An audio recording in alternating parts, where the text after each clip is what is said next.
Hello, and welcome. Tonight or whenever you've chosen to press play, invite you into a journey that may seem quiet at first, even unremarkable. But as the minutes pass and the ideas begin to build, you may come to realize this is no ordinary self-help book. This is a book about invisible forces. Forces so small, so seemingly trivial, they often pass beneath our awareness, yet they shape everything. Our identity, our days, our future. This is Atomic Habits, written by James Clear, a thinker, writer, and strategist whose life was quietly transformed not by grand resolutions, but by a slow, intentional accumulation of effort, by habits. And that's the journey we're beginning together now. Imagine for a moment that you're watching a block of ice. It's been sitting in a freezing room. Temperature is slowly rising. Still, nothing happens. 25 degrees, 26, 27. Still, nothing. 29, 30, and then 32. Suddenly a drop of water appears, not because of that moment alone, but because of all the silent effort that came before it. That's the power of compound growth. And that's the philosophy behind Atomic Habits. What is an atomic habit? The word atomic might sound explosive, but that's not the meaning we're after here. Think about atoms, the smallest possible unit of matter. Tiny, foundational, an atomic habit.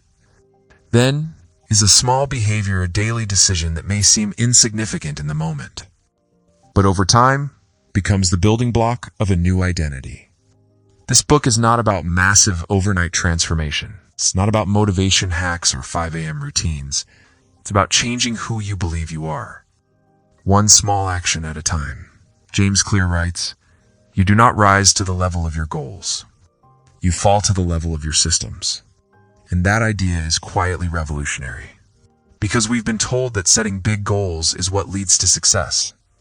But if systems don't support that goal, you fall every time. The goal to write a novel means nothing without the daily habit of writing. Dream of running a marathon fades fast if the system encourages comfort, not discipline. This book isn't about doing more. It's about doing better, smaller, wiser, smarter. And that's where James Clear's story begins. A story of recovery and revelation. Years before he became a world-renowned author, James Clear was just a teenager. He was standing on a baseball field, like he had hundreds of times before. But one swing changed everything. A bat slipping from a teammate's hand struck him directly in the face. The damage was catastrophic. Shattered bones, a broken nose, dislodged eyes, a coma, and long months of painful recovery. His dreams of becoming a pro athlete, gone. His future, uncertain. But in that moment of devastation, something surprising took root. James began to rebuild, not just his body, but his life through tiny intentional habits. He didn't set massive goals. He didn't try to reclaim everything at once, simply focused on showing up, consistently training a little each day. Studying, reading, sleeping early, practicing self-control, slowly creating order out of chaos. It wasn't flashy, it wasn't fast, but it worked. Years later, that quiet dedication would form the basis of a powerful insight. Small habits, when repeated consistently, compound into identity. He became the type of person who was disciplined, focused, resilient. Not because he willed himself to be, but because his systems, his habits supported that version of himself. The 4 laws of behavior change in Atomic Habits. Clear distills the psychology of behavior into a clear, practical framework. This is the heart of the book. The 4 laws of behavior change? Make it obvious. Make it attractive. Make it easy. Make it satisfying. These laws map directly to how habits are formed in the brain through cues, cravings, responses, and rewards. And by understanding them, you can start reshaping your environment, your routines, and your identity. For example, want to read more books? Leave one on your pillow every morning. Want to enjoy working out? Pair it with music you love. Want to eat healthier? Prep meals ahead. Want to stay consistent? Track it with a calendar streak. Simple, yes, but powerful. And this framework works in reverse TF. You want to break a bad habit? Invert each law. Make it invisible. Make it unattractive. Make it difficult. Make it unsatisfying. What you can expect from this journey as we walk through this book. Chapter by chapter, you'll notice something. We're not rushing. This isn't a quick fix. This is a journey of understanding. In each chapter, we'll explore the psychology, stories, and strategies behind real behavior change. You'll meet characters from history, sports, science, and everyday life who use tiny atomic habits to shift the course of their lives. You'll learn about the science of dopamine, the role of environment, and how habits are tied to your sense of identity. Most importantly, you'll begin to see how small decisions can shape who you are becoming. Because in the end, Atomic Habits is not a book about productivity. It's a book about possibility. It's about becoming the kind of person who doesn't just hope for change, but lives it, one small, deliberate step at a time. So take a deep breath, let go of the pressure to fix everything, and come with me as we explore a quieter path to greatness. One habit, one choice, one day at a time. Welcome to Atomic Habits. Chapter 1. The Surprising Power of Atomic Habits. Let me ask you something. When was the last time you felt frustrated about your progress? You were trying to build a new habit, maybe working out, writing more, saving money, and despite your consistent efforts, it felt like nothing was changing. You were showing up and doing the work, but still, no results. If that sounds familiar, you're not alone. James Clear opens Atomic Habits with a powerful truth that most people don't want to hear but absolutely need to understand. Habits are the compound interest of self-improvement. That idea is the heartbeat of Chapter 1. It's the reason this book exists. Once you fully grasp it, you'll stop chasing instant breakthroughs. Instead, begin building quiet revolutions. To make this idea stick, Clear uses a brilliant metaphor. The ice cube. Imagine a room chilled to 25 degrees Fahrenheit. There's an ice cube sitting on a table. The temperature begins to rise 26, 27, 28, and still, nothing happens. The ice remains frozen. 29, 30, and even 31. There's no change. At 32, the ice starts to melt. The shift wasn't magical or sudden. It was the result of all the degrees that came before. That's how habits work. Your small actions might seem pointless or invisible, but they aren't wasted. They're stored energy, a series of quiet votes cast for the person you want to become. Eventually, if you stay consistent, the breakthrough happens. This process is what Clear calls the plateau of latent potential. It's that long, invisible stretch between effort and results, the valley where most people give up. You might go to the gym for a month and see no difference. You journal or meditate and still feel anxious. You write daily, and your work still feels awkward. So you quit. Not because the method failed, but because you gave up too early, during the phase where progress was silently building beneath the surface. Clear reminds us, when you finally break through the plateau of latent potential, people will call it an overnight success. But you know it's the result of all those quiet days you showed up. When it didn't, T's seemed to matter. That's why this chapter isn't motivational fluff, it's a quiet awakening. Here's another surprising insight. Goals don't work the way we think they do. Everyone wants to succeed. The athlete wants gold. The entrepreneur wants a thriving business. The writer wants to publish a bestseller. The student wants top grades. Goals are universal, but results rare. Why? Because goals don't determine successes, do. James Clear writes, "You do not rise to the level of your goals. You fall to the level of your systems." It's a simple but profound distinction. Let's unpack that. A goal is the outcome you want. System is the set of habits and processes that lead to that result. If you're a runner, your goal might be to run a marathon. Your system is your training schedule. If you're a musician, your goal is to master an instrument. Your system is your daily practice. Want to be more present with family? The system could be your phone habits or how you block your time. The truth is, goals can actually get in the way. Why? Because winners and losers often have the same goals. What separates them is the system. Also, achieving a goal is just a temporary change. For example, losing 20 pounds means nothing if your system leads you to gain it back. Goals restrict happiness, we tell ourselves. Once I achieve this, then I'll be happy. But if we embrace systems, we can find joy in the process. Most importantly, goals are at odds with long-term growth. Once the goal is achieved, what keeps you going? Without systems, progress collapses. That's Clear encourages us to stop obsessing over results and start falling in love with the process.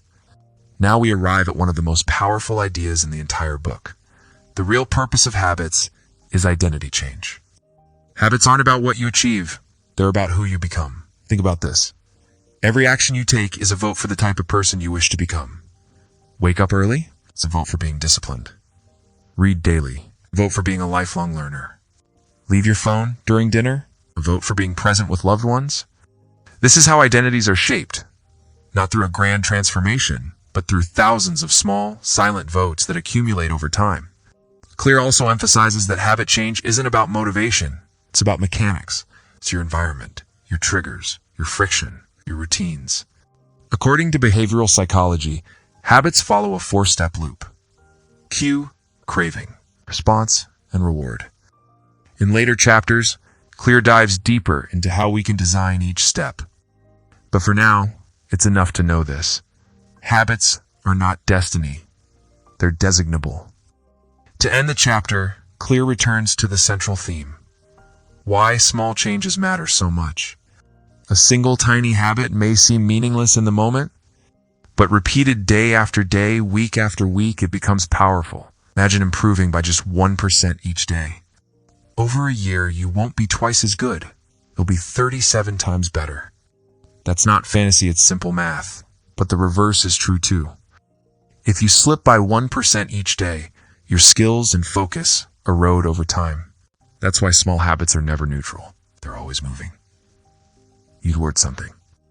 So as chapter 1 closes, we re-left with a quiet urgency. Your outcomes are a lagging measure of your habits. Your weight reflects your eating habits. Your clutter reflects your organizing habits. Your knowledge reflects your reading habits. If you want different results, don't chase the outcomes change, the habits that precede them. And now, we stand at the threshold of transformation. You've seen the invisible power of habits. You've learned that massive change isn't built on sudden effort but steady, silent practice. And you've begun to understand what James Clear ultimately wants for you. Not just better productivity, not quicker wins, but a quiet, consistent alignment between who you are and who you want to become. Welcome to the path of atomic habits. It's not explosive, but unstoppable. One small change at a time. Chapter 2. How your habits shape your identity. Let me tell you something most people never realize about change. We often assume that if we want to transform our lives, the first step is to change our behavior. So we make promises to ourselves. I'm going to work out more. I'll wake up early. I'll quit smoking. Or I'll stop procrastinating. We try, we struggle, and despite our efforts, we frequently relapse. The reason for this failure lies deeper than the surface actions. James Clear offers a radically different insight into why lasting change is so difficult. According to him, real transformation doesn't begin with behavior, it begins with beliefs. In other words, lasting change comes from changing who you believe you are. To understand this, imagine 3 concentric circles, much like the rings of a tree. The outermost layer is focused on outcomes, what you get, like losing weight, writing a book, or running a marathon. The second layer is about processes, what you do, such as going to the gym, writing daily, or training weekly. The innermost and most powerful layer is identity, what you believe about yourself. I am a healthy person. I'm a writer. I'm an athlete. Most people work from the outside in. They start with goals, attempt to change behaviors, and hope that eventually their sense of self will change. But Clear flips this model entirely. It asserts that true behavior change is identity change. If you believe you're a smoker trying to quit, relapse is likely because your self-image hasn't changed. Similarly, if you see yourself as a procrastinator who occasionally gets things done, you'll keep falling into the same patterns. But when your identity shifts, when you truly believe I'm not a smoker, I'm a focused person, or I'm a runner, the behavior begins to follow naturally. So where does identity come from? You weren't born thinking you're lazy or undisciplined. These beliefs came from your past experiences, usually small, repeated ones. Every action you take is a vote for the type of person you are becoming. Write 1 sentence, you're a writer. Practice 1 chord, you're a guitarist.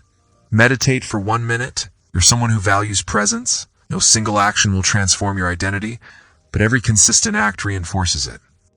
As James Clear puts it, your habits shape your identity, and your identity shapes your habits. This forms a powerful feedback loop where identity drives habits, and habits reinforce identity.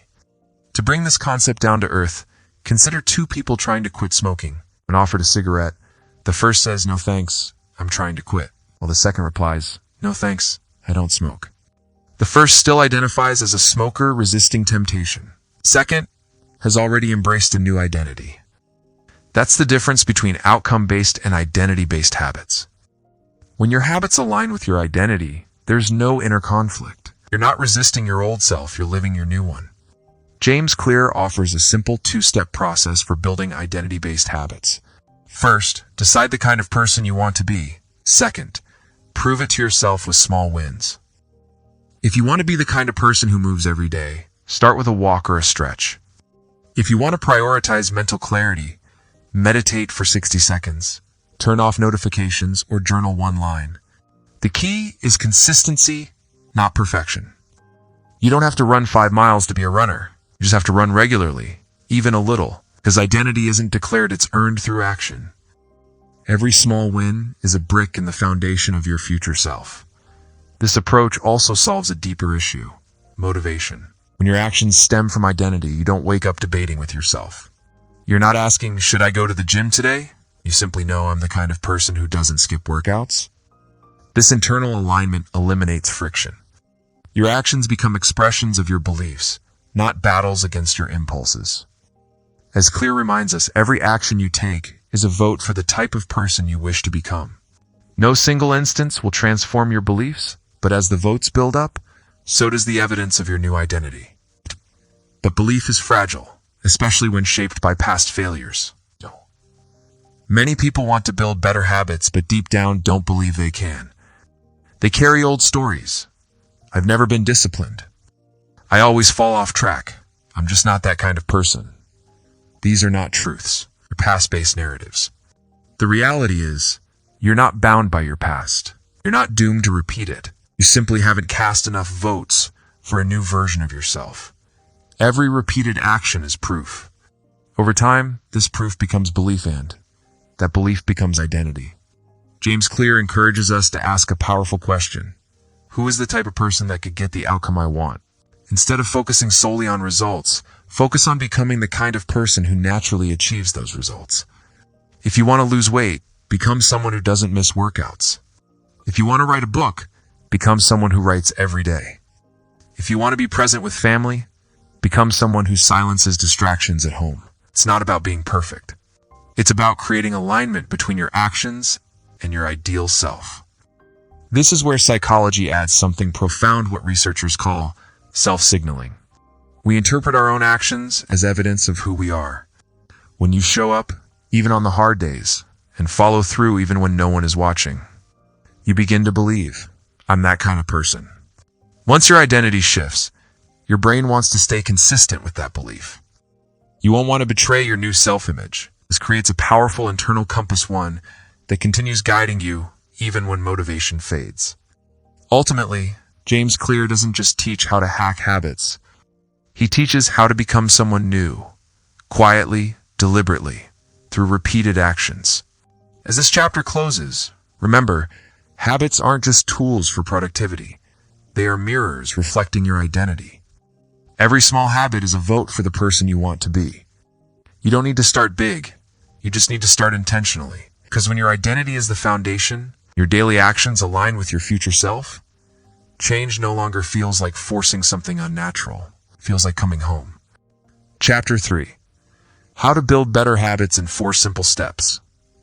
Think about a habit you have. Maybe it's brushing your teeth, checking your phone, reaching for coffee, or glancing at your reflection before walking out the door. These actions often happen without conscious thought. You don't pause to decide to simply respond. And that's where James Clear introduces something remarkable. Whether you realize it or not, every habit, good or bad, follows the same neurological pattern. This chapter is about decoding that invisible script and using it to your advantage.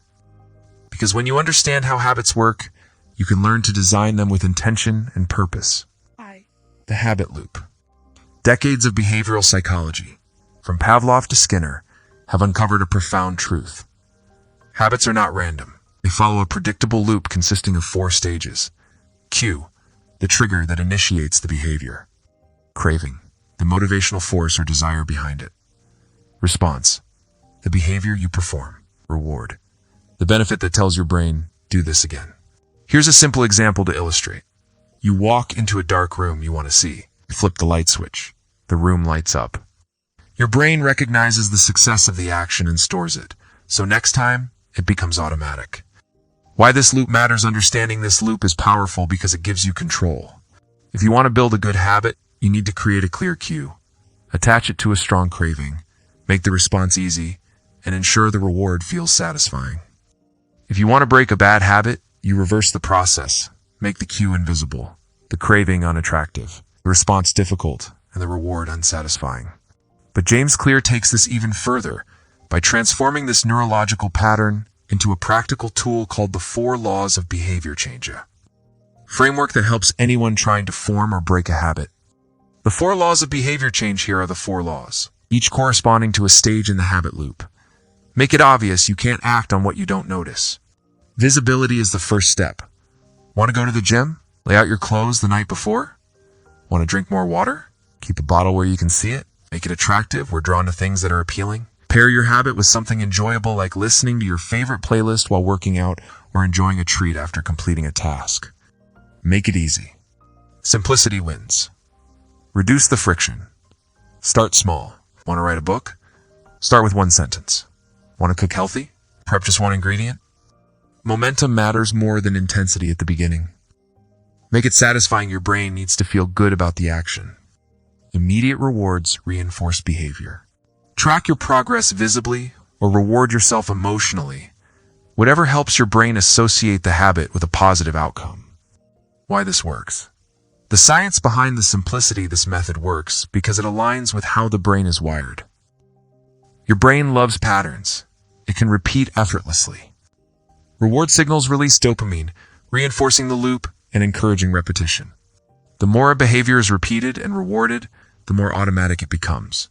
That's why Clear emphasizes systems over goals. A goal is a moment in time. A system is a continuous process. Habits are the invisible foundation of effective systems. The inverse. How to break a bad habit. To break a habit, simply invert the 4 laws. Make it invisible. Make it unattractive. Make it difficult. Make it unsatisfying. Want to stop mindless scrolling? Hide your phone or delete the app. Remind yourself of how tired and unproductive you feel afterward. Use blockers. Ask a friend to keep you accountable.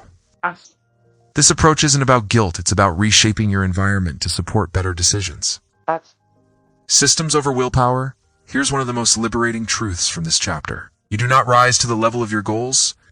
You fall to the level of your systems. Goals give you direction.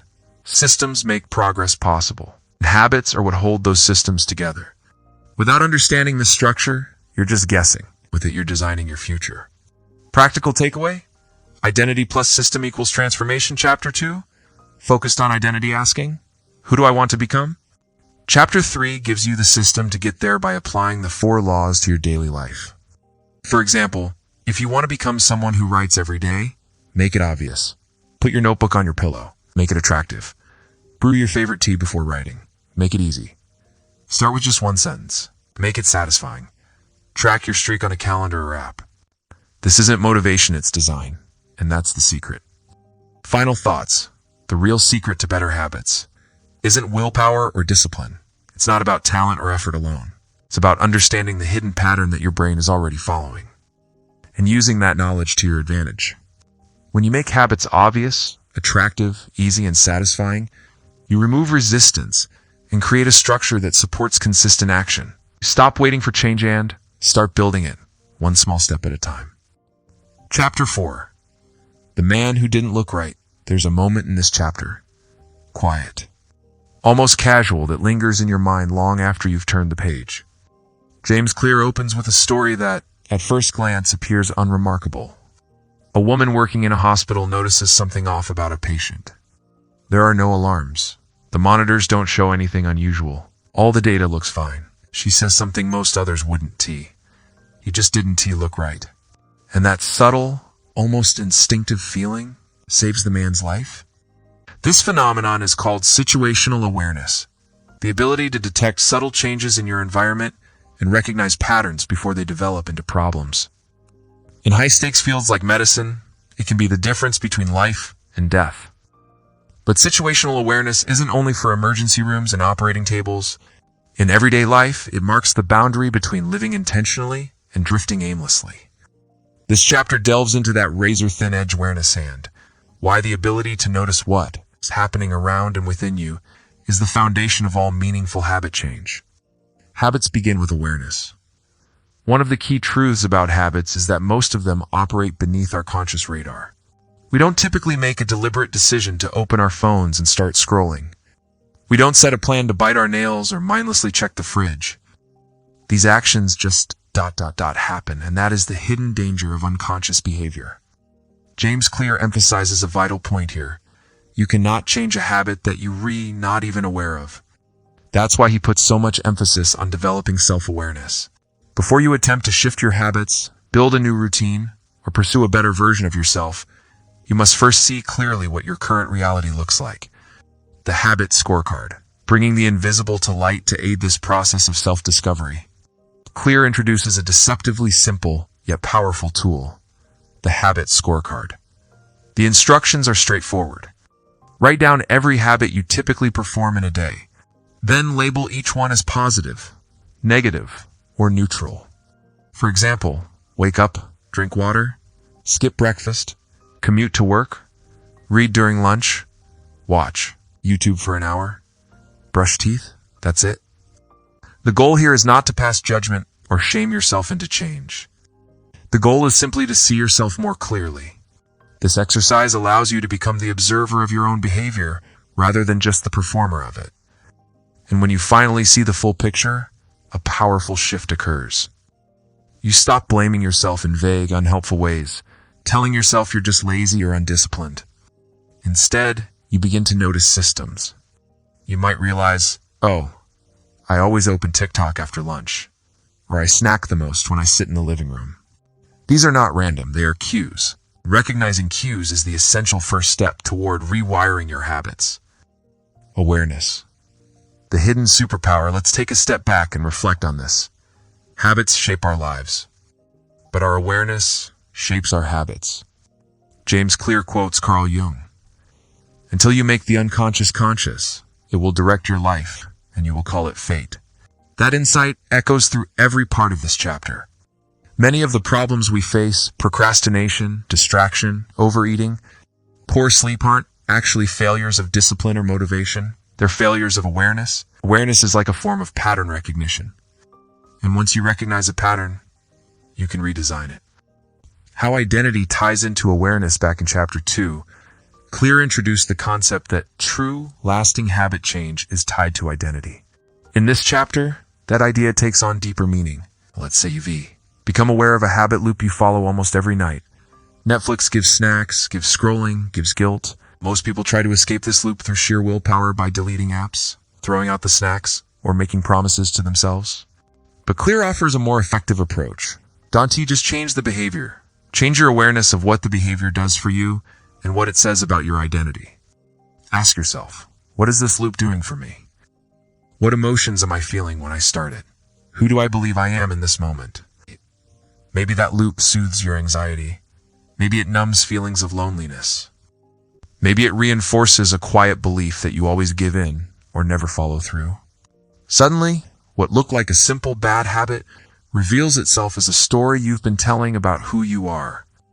Because habits are not only actions, they are also reflections of identity. And now, we circle back to the story that opened this chapter. The nurse who saved her patient did so not because of data or machines, but because she had developed a deep awareness. She had absorbed countless patterns over the years and sharpened her senses to the point that she felt when something was wrong. Even if she couldn't immediately explain why, that's the level of awareness we're working toward. It doesn't happen in a day. It builds slowly through repeated small acts of noticing. The practical tool. Implementation intention. Once you become aware of a habit you want to change, the next step is to make that habit intentional. This is where Clear introduces one of the most effective strategies in behavioral psychology. Implementation intentions. Instead of vaguely hoping to change, set a concrete plan using this formula. I will behavior at time in location. Examples: I will do 10 push-ups at 7:30 a.m. in my bedroom. I will write for 15 minutes at 8 o'clock p.m. at my desk. It may sound overly simple, but the data is overwhelmingly clear. People who make specific scheduled plans are dramatically more likely to follow through. Why is that? Because vague intentions get steamrolled by the momentum of daily life. Clear, deliberate plans give shape to our goals. Take the awareness we've developed and channel it into action. Implementation intentions are how awareness becomes transformation. From awareness to accountability. As the chapter draws to a close, there's a subtle yet powerful shift in tone. Once you start seeing your habits clearly, once you name them and plan around them, your entire environment begins to evolve. Your sense of self begins to shift. You are no longer simply reacting to the world. You are designing your life. This isn't about fighting old habits with brute force. It's about replacing confusion with clarity. And that clarity, James Clear reminds us, is what often separates those who succeed from those who don't. So take a moment as you finish this chapter. Breathe. Reflect. Ask yourself, what are your current habits telling you about your identity? Which ones support the person you want to become? Which ones are holding you back? Perhaps most importantly, can you see yourself clearly enough to begin again this time, intentionally? Because awareness is not flashy. It doesn't scream for attention. But in the quiet, steady way that truly matters, it shapes everything. Chapter 5. The best way to start a new habit: you wake up and reach for your toothbrush. After your shower, you naturally turn toward the kitchen. Following your morning coffee, you might instinctively check your phone. These moments are not random, they're anchors, embedded rhythms in your day that happen almost without conscious thought. What James Clear highlights in this chapter is just how powerful these anchors truly are. With a small shift in design, they can serve as the foundation for any new habit you wish to adopt. This chapter introduces the concept of habit stacking, a method so straightforward and effective that it becomes the silent structure behind lasting personal change. The power of anchoring. Why when matters more than what? Clear begins by pointing out a critical misunderstanding. Most people believe they lack motivation, but in reality, they lack clarity. We often declare our intentions. I want to read more. I want to meditate. I want to eat healthier. But we rarely define when and where these habits will take place. Without specific anchors in time and space, these intentions float unmoored and eventually disappear. This is where the concepts of implementation, intentions, and habit stacking prove essential. Rather than building a habit from nothing, you attach it to something you already do. It's not about inventing a new routine, but about fitting a new action into the structure that already exists, like placing a final piece in a puzzle. Habit stacking, the formula that builds behavior. Clear introduces a powerful, yet simple formula. After current habit, I will new habit. That's the entire strategy. Consider the following examples. After I pour my cup of coffee in the morning, I will meditate for 1 minute. After I take off my work shoes, I will immediately change into workout clothes. After I brush my teeth, I will write down one thing I'm grateful for. After I sit down to dinner, I will say one kind thing to my partner. This method works because your brain already recognizes and trusts the original cue. You've performed these anchor behaviors hundreds of times. Now, by sliding a new behavior into the sequence, the brain begins to adopt it automatically. Over time, this pairing becomes second nature, which is the essence of habit formation. Reliable cues triggering consistent actions. Why timing and location matter more than willpower. Research cited by Clear emphasizes that the specificity of a cue greatly increases the likelihood that a habit will stick. Compare these two statements. I'll meditate every day versus I'll meditate for 1 minute after I pour my morning coffee at 7 o'clock a.m. In the kitchen, the latter is far more actionable. It's not about relying on motivation. It's about reducing friction. When the steps are clear and flow smoothly, your brain will follow through with minimal resistance. This isn't about forcing change. It's about designing it into your life. How to choose the right anchor habit. Not every existing habit is a strong anchor. Some are inconsistent, lack a defined time or place, or are emotionally draining.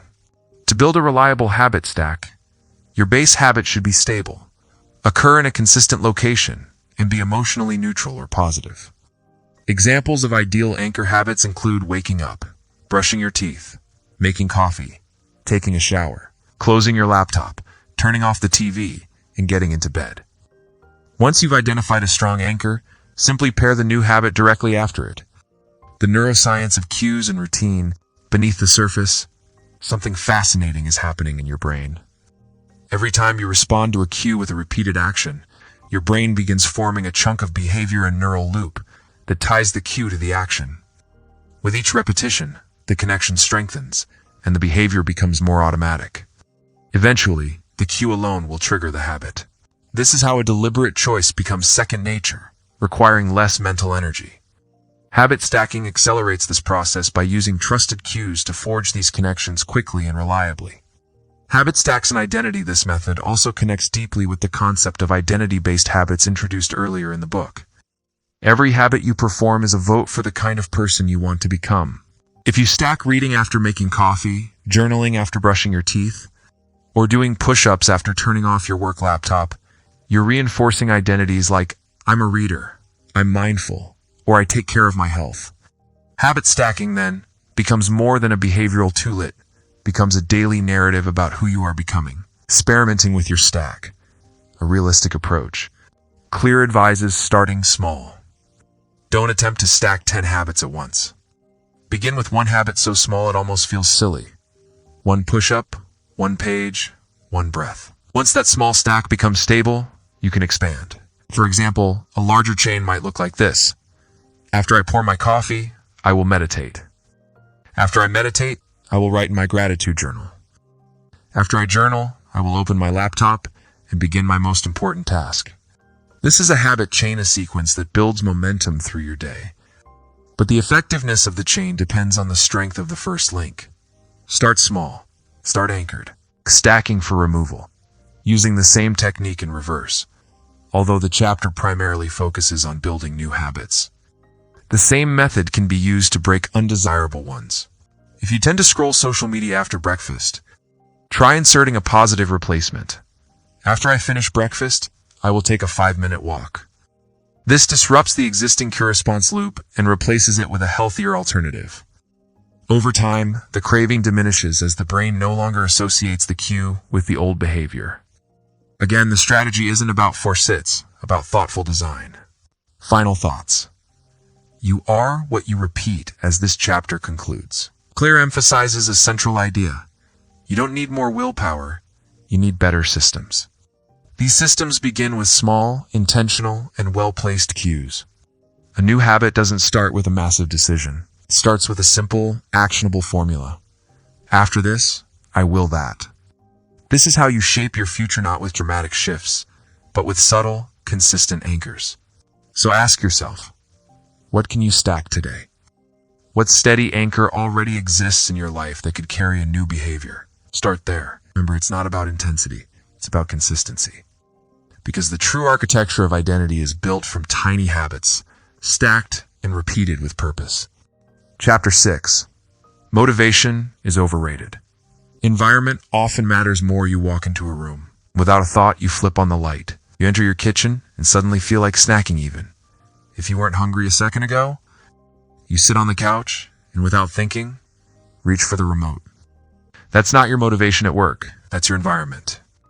And in this chapter, James Clear makes a case that can transform your habits not by changing you, but by changing what surrounds you. The myth of willpower. Let's start with a hard truth. Most of us overestimate motivation and underestimate design. Clear points out something most of us know deep down. We rarely choose habits in a vacuum. We respond to the environment around us. If the chocolate is on the counter, we eat it. If the phone is face up next to us, we check it. If the book is in the drawer, we forget it exists. Motivation fails when the environment works against us. But when the environment is designed for our habits, our success feels effortless. That's the shift Clear wants us to make. From how can I stay disciplined, to how can I design my space so that good habits are the default. The environment as a silent architect of behavior. Think about how a casino is laid out. There are no windows, no clocks. The lighting is soft, the sound is muffled, and the slot machines are placed at strategic intersections. Why? Because the environment has been engineered to keep you inside, disoriented, and playing. Now flip that idea. What if you engineered your surroundings, but for your benefit? What if your home, workspace, and daily routes were quietly nudging you toward better choices? You wouldn't need to fight temptation. You'd simply stop seeing it. Environment Design 101. Make cues obvious. Here's the first principle. Make the cues for your good habits obvious and visible. Want to practice guitar more? Keep the guitar on a stand in the center of the room, not in a case under the bed. Want to drink more water? Just put a full glass on your desk before you sit down to work. Want to eat healthier? Make fruit the first thing you see in the fridge. Put junk food in opaque containers and hide it at the back. This isn't about discipline. It's about visibility. If the cue is out of sight, it's out of mind. If it's in sight, it becomes a silent invitation. The brain's association with space clear points to a fascinating fact about how our brains work. We just associate behaviors with time. We associate them with places. For example, you may feel focused at your work desk. You may feel sleepy in your bedroom. You may feel hungry when you walk into the kitchen even if it's 10 minutes after dinner. These associations form because of contextual cues. The place becomes a trigger. So here's the practical takeaway. Assign specific spaces for specific habits. Read in a designated chair. Write at a clean, quiet desk. Meditate in a consistent corner. Eat only at the dining table. Never scroll in bed. When you split environments by intention, you reinforce the behavior in your brain. Each time you return to that space, your brain says, "Oh, we do this here." And the habit becomes easier. Redesigning existing spaces. What if you don't have an entire house to reconfigure? Clear's advice is refreshingly realistic. You don't need more space. You just need better cues. Here's how you can layer multiple environments in a single room. Use a different corner of the room for each activity. Rearrange your furniture to create physical boundaries. Change the lighting or scent for different tasks. Use objects to define the task.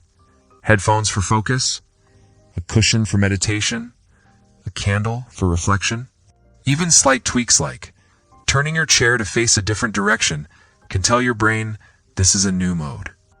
The clearer the boundary, the easier the habit. The inverse is also true. Remove the cues for bad habits. Just as you make good cues visible, you make bad cues invisible.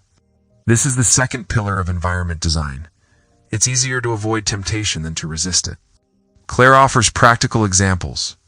If you always check your phone during work, leave it in another room, or use a timed lockbox. If you binge TV at night, unplug the TV, or remove the batteries from the remote. Social media pulls you in, log out every time, or delete the app from your home screen. The idea is simple. Make the bad habits harder. Make the good ones frictionless. You don't need to overpower a bad habit. You just need to trip it up. Shape the room to shape the routine. Let's zoom out. Your home, your desk, your phone, they all send messages. They say, you relax here, you scroll here, you work here, you eat here. What if you re-scripted those messages? What if your environment became a quiet coach, whispering the right cues at the right time? Here's how to begin. Walk through your home or office. Ask, what habit is this space encouraging? Ask again, what habit could it be encouraging? Make one small change. Maybe that means putting your journal on top of your laptop, laying out workout clothes the night before, keeping only one tab open on your browser. You don't need a remodel. You just need a redesign of intention. Make each space serve a single purpose, one of Clear's strongest suggestions. Avoid mixing contexts. Don't eat at your desk. Don't work in bed. Don't scroll while you read. Why? Because mixed signals weaken your habits. When your brain can't distinguish a space's purpose, it becomes harder to stay focused and easier to fall back into passive behavior. So even if you live in a single room, create zones. A reading corner, a writing desk, a sleeping area. Let each one send a single, silent message. This is who you are, here. Your environment is always evolving, so should your design finally, Clear reminds us. Environment design isn't one and done. It's ongoing. Your needs change. Your routines change. Your life changes. So revisit your spaces regularly. Ask, is this space still serving the habit I want? What's distracting me here? What small change would make this easier? Remember, the design is never final. It evolves with you. Summary, Let the space do the work. Let us end with a recap of what you've learned in this chapter.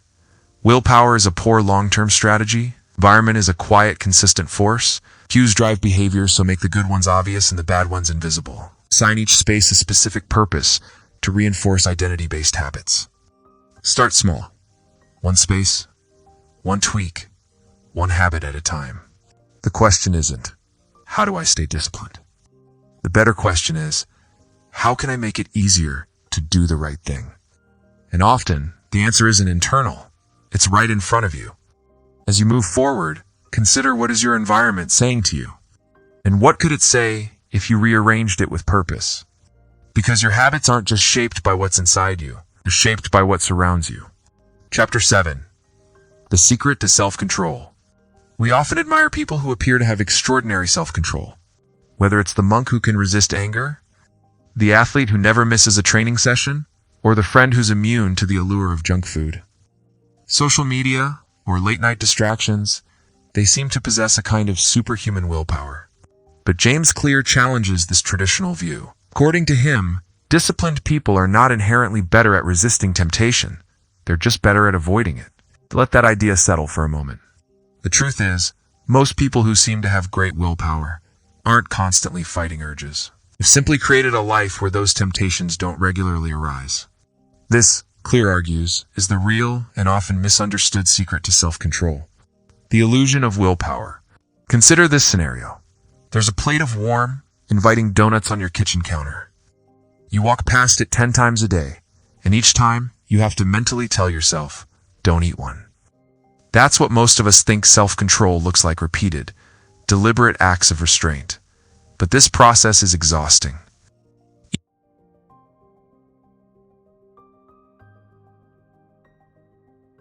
Even if you manage to resist every time, each instance chips away at your mental energy just a little bit.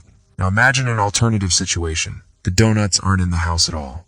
You don't see them, so you don't think about them. Suddenly, not eating a donut isn't a test of strength, it's a non-issue. Clear puts it simply. It's easier to practice self-restraint when you don't have to use it. Cue-driven behavior. Why temptation works on us. To truly understand why temptation affects us, we need to revisit the idea of the habit loop. Every habit begins with a cue, something that grabs your attention. Here's the fascinating part. You can't crave what you don't notice. You don't start craving cookies unless you see them. You don't feel the urge to scroll through your phone unless it buzzes or lights up. You don't feel the itch to shop unless you in a store or scrolling through a shopping app. Cues are what trigger cravings, and those cravings then lead to action. That's why Clear insists that mastering temptation, IS&T, about building ironclad discipline, it, S about cutting off the cue before it can spark desire. Remove the cue, remove the temptation. James Clear tells the story of a man who lost over 100 pounds, not through harsh diets or extraordinary willpower, but by systematically removing the triggers that led to poor choices. This man stopped watching cable TV to avoid mindless late-night snacking. He left his phone in another room during meals to remain present and prevent boredom eating. He packed healthy lunches ahead of time so that when lunchtime came, junk food wasn't even an option. Each of these small, intentional changes removed a cue from his environment. He wasn't in a constant battle to resist. It simply created an environment where there was nothing to resist. That's the key principle Clear promotes. Self-control is a short-term strategy. Environment design is a long-term one. The power of inaccessibility. There's a psychological concept called the 20-second rule, which suggests that if something is just 20 seconds harder to access, we tend to do it less. Conversely, if it's 20 seconds easier, we're more likely to do it. Slight delay or ease can be incredibly effective in shaping habits. If you want to curb a bad habit, make it inconvenient, make it less visible, make it even a little bit annoying to access. For example, unplug your TV and put the remote in a drawer. Delete tempting apps or move them to a hidden folder on your phone. Use app blockers or set timers to create a barrier before you can use certain apps. If you're trying to avoid impulse purchases, leave your wallet at home when passing by your favorite stores. The goal is to create just enough friction that your automatic behavior gets disrupted before it can turn into action. People with high self-control rarely use it. One of the most powerful revelations in this chapter is that people with high self-control actually spend less time in situations that test it. They don't succeed because they fight temptation better. They succeed because they avoid the fight altogether. They don't keep junk food in the house. They don't go to bars if they're trying to quit drinking. They don't charge their phones next to their beds. They leave them across the room or in another space entirely. They don't waste time engaging with toxic people. Simply cut them out of their lives. It's not that these people are stronger at it. It's that they are more intentional about shaping their surroundings. Social environments matter to temptation isn't limited to physical triggers. It's also social. If you're surrounded by people who gossip, constantly scroll their phones, skip workouts, or overspend, you're much more likely to adopt those behaviors yourself. Clear reminds us that one of the most effective ways to build better habits is to join a culture where the behaviors you want to develop are the norm. Surround yourself with readers if you want to read more. Hang out with runners if you want to stay fit. Connect with creators if you want to build or make things. When your environment aligns with your goals, resisting temptation stops feeling like resistance. It starts feeling like you just going with the flow in a better direction. Design greater than discipline. So, what's the core message of Chapter 7? You don't need more willpower. You need better systems. You don't beat bad habits by gritting your teeth and trying harder. You beat them by removing the conditions in which they flourish. Clear leaves us with a liberating reminder. You don't have to be the victim of your environment. You can be the architect of it. Avoiding temptation isn't weakness, it's wisdom. You're not weak because you make things easier for yourself. You're smart because you've chosen a strategy that actually works. How to apply this chapter now? Let's break these insights down into practical steps. First, identify your cues. What triggers your worst habits? Is it a specific time of day, a certain place, a person, a sound, or a phone notification? Once you've identified them, work on removing or replacing those cues. Don't rely on raw resistance. Change what you see, who you're with, and where you spend your time. Just use inconvenience to your advantage.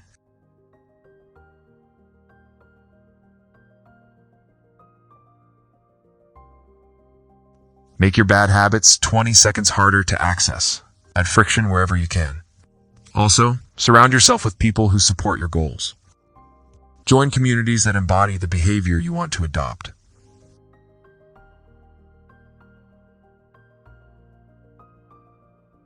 Let social pressure work in your favor. Finally, celebrate avoidance as a strength.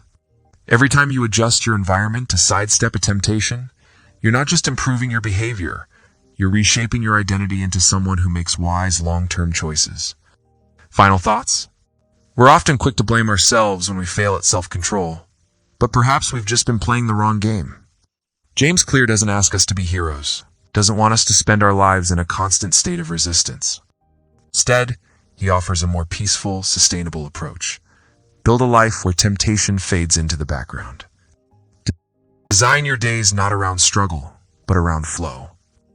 Let your decisions be smooth and effortless, because the obstacles are already out of the way. So the next time you admire someone's discipline, pause and ask yourself, are they really stronger than you? Or did they just make sure the donuts weren't in the house to begin with? You are not defined by your willpower. You are shaped by your environment. And the good news, you have the power to shape it, because the highest form of self-control is not needing it at all. Chapter 8. How to make a habit irresistible. The second law of behavior change. Make it attractive. Let's pause for a moment. Close your eyes and think of a habit you want to build. Maybe it's exercising daily, eating healthier, reading every night, or practicing gratitude. Now ask yourself, does that habit feel attractive? Or does it feel like a chore, a duty, something you should do, rather than something you want to do? James Clear points out a vital truth. The more attractive an opportunity, the more likely it is to become habit-forming. So what actually makes something attractive? Here's the thing, habits don't stick just because they're good for us. They stick because they're emotionally rewarding. They feel good. And for something to feel good, we need to understand how cravings work. Habits are not about the action. They're about the anticipation. This might surprise you. It's the anticipation of a reward, not the fulfillment of it, that gets us to act. Think about it. We don't actually crave the act of checking social media. We crave the feeling of connection, validation, and novelty that comes with it. We don't crave brushing our teeth. We crave the feeling of a clean, fresh mouth. We don't crave opening a workout app. We crave the feeling of energy, pride, or relief that comes afterward. Craving comes before action. It's the emotional part of our brain lighting up, whispering, "This will feel good." So, if you want to build better habits, you have to make them emotionally appealing before you even do them. That's where the magic starts. The role of dopamine? Let's dive into brain chemistry briefly. Dopamine is often called the pleasure chemical, but a more accurate term might be the anticipation chemical. When a cue promises a reward, your brain releases dopamine even before the reward actually arrives. For example, when you smell popcorn, hear your phone buzz, or walk into a gym blasting energizing music, your brain is already primed and releasing dopamine. The result? High dopamine levels create high motivation. On the flip side, low dopamine means no action. That's why building a habit isn't just about what you do, it's about how much you look forward to doing it. Anticipation is the fuel behind every habit engine, the secret tool. Temptation bundling. James Clear introduces a brilliant technique called temptation bundling. Based on research by behavioral economist Katie Milkman, the core idea is simple. Pair an action you want to do with an action you need to do. For example, only listen to your favorite podcast while exercising. Only watch Netflix while folding laundry. Only drink your favorite coffee after writing a journal entry. Only scroll through Instagram after completing 10 pages of reading. This works because you're reattaching an instant emotional reward. The thing you crave to a long-term beneficial habit. The thing you're retrying to build. The habit becomes emotionally irresistible, not because the action has changed, but because your experience of it has. How culture shapes what we crave, but cravings don't just come from biology. They're deeply shaped by culture. Clear reminds us we tend to imitate the habits of three groups: the close, the many, and the powerful. Let's break this down. First, the close. We adopt behaviors from the people we see every day. If your partner meditates, you're more likely to start meditating. If your roommate eats clean, you'll find yourself reaching for healthier meals. Proximity breeds imitation. Then comes the many. Social proof is incredibly powerful. If everyone in your office takes afternoon walks, you'll probably want to join them. If all your friends use a budgeting app, your curiosity will kick in. We crave belonging even more than we crave discipline. Finally, we have the powerful. We mirror the habits of people we admire or aspire to, be fitness influencers, CEOs, spiritual teachers, authors. Their habits feel attractive not just because of results, but because those actions represent identity. So, if you want to build irresistible habits, place yourself inside a culture where those habits are the norm. Let the environment and people around you carry you forward. Make the habit the reward. James Clear emphasizes a beautiful idea. You can train yourself to crave the habit itself, not just the outcome. How do you do that? By making the experience emotionally rewarding and enjoyable. Track your progress. Visually use habit streaks, journals, or charts. Reward yourself immediately after completing the habit. Even small praise works wonders. Use affirming self-talk, like I'm the kind of person who shows up. Keep the tone, light play music, add creativity, use small rituals to signal the habit. Over time, the habit itself becomes the reward, not because of external outcomes, but because it simply feels good to be the kind of person who does that thing. How to make any habit more attractive? James Clear gives us a simple yet powerful formula. Habits equals cue plus craving plus response plus reward. So, to make it attractive, your job is to focus on the craving layer. Here's how you do it. Use temptation bundling. Link something you want with something you need. Join a community. Let cultural norms do the heavy lifting for you. Create rituals. Add joy, humor, or music to the experience. Visualize the benefit. Remind yourself of the emotional state that follows the habit. Affirm your identity. Say aloud, "This is who I am now." These tweaks might seem small, but that's the point. Tiny shifts in emotion lead to massive long-term traction. Final thoughts. Make the emotion work for you. What this chapter ultimately teaches us. We don't act out of logic. We act out of emotion. Habits stick when they're emotionally magnetic. They don't feel like chores, but like rewards. You don't need more willpower. You need more desire.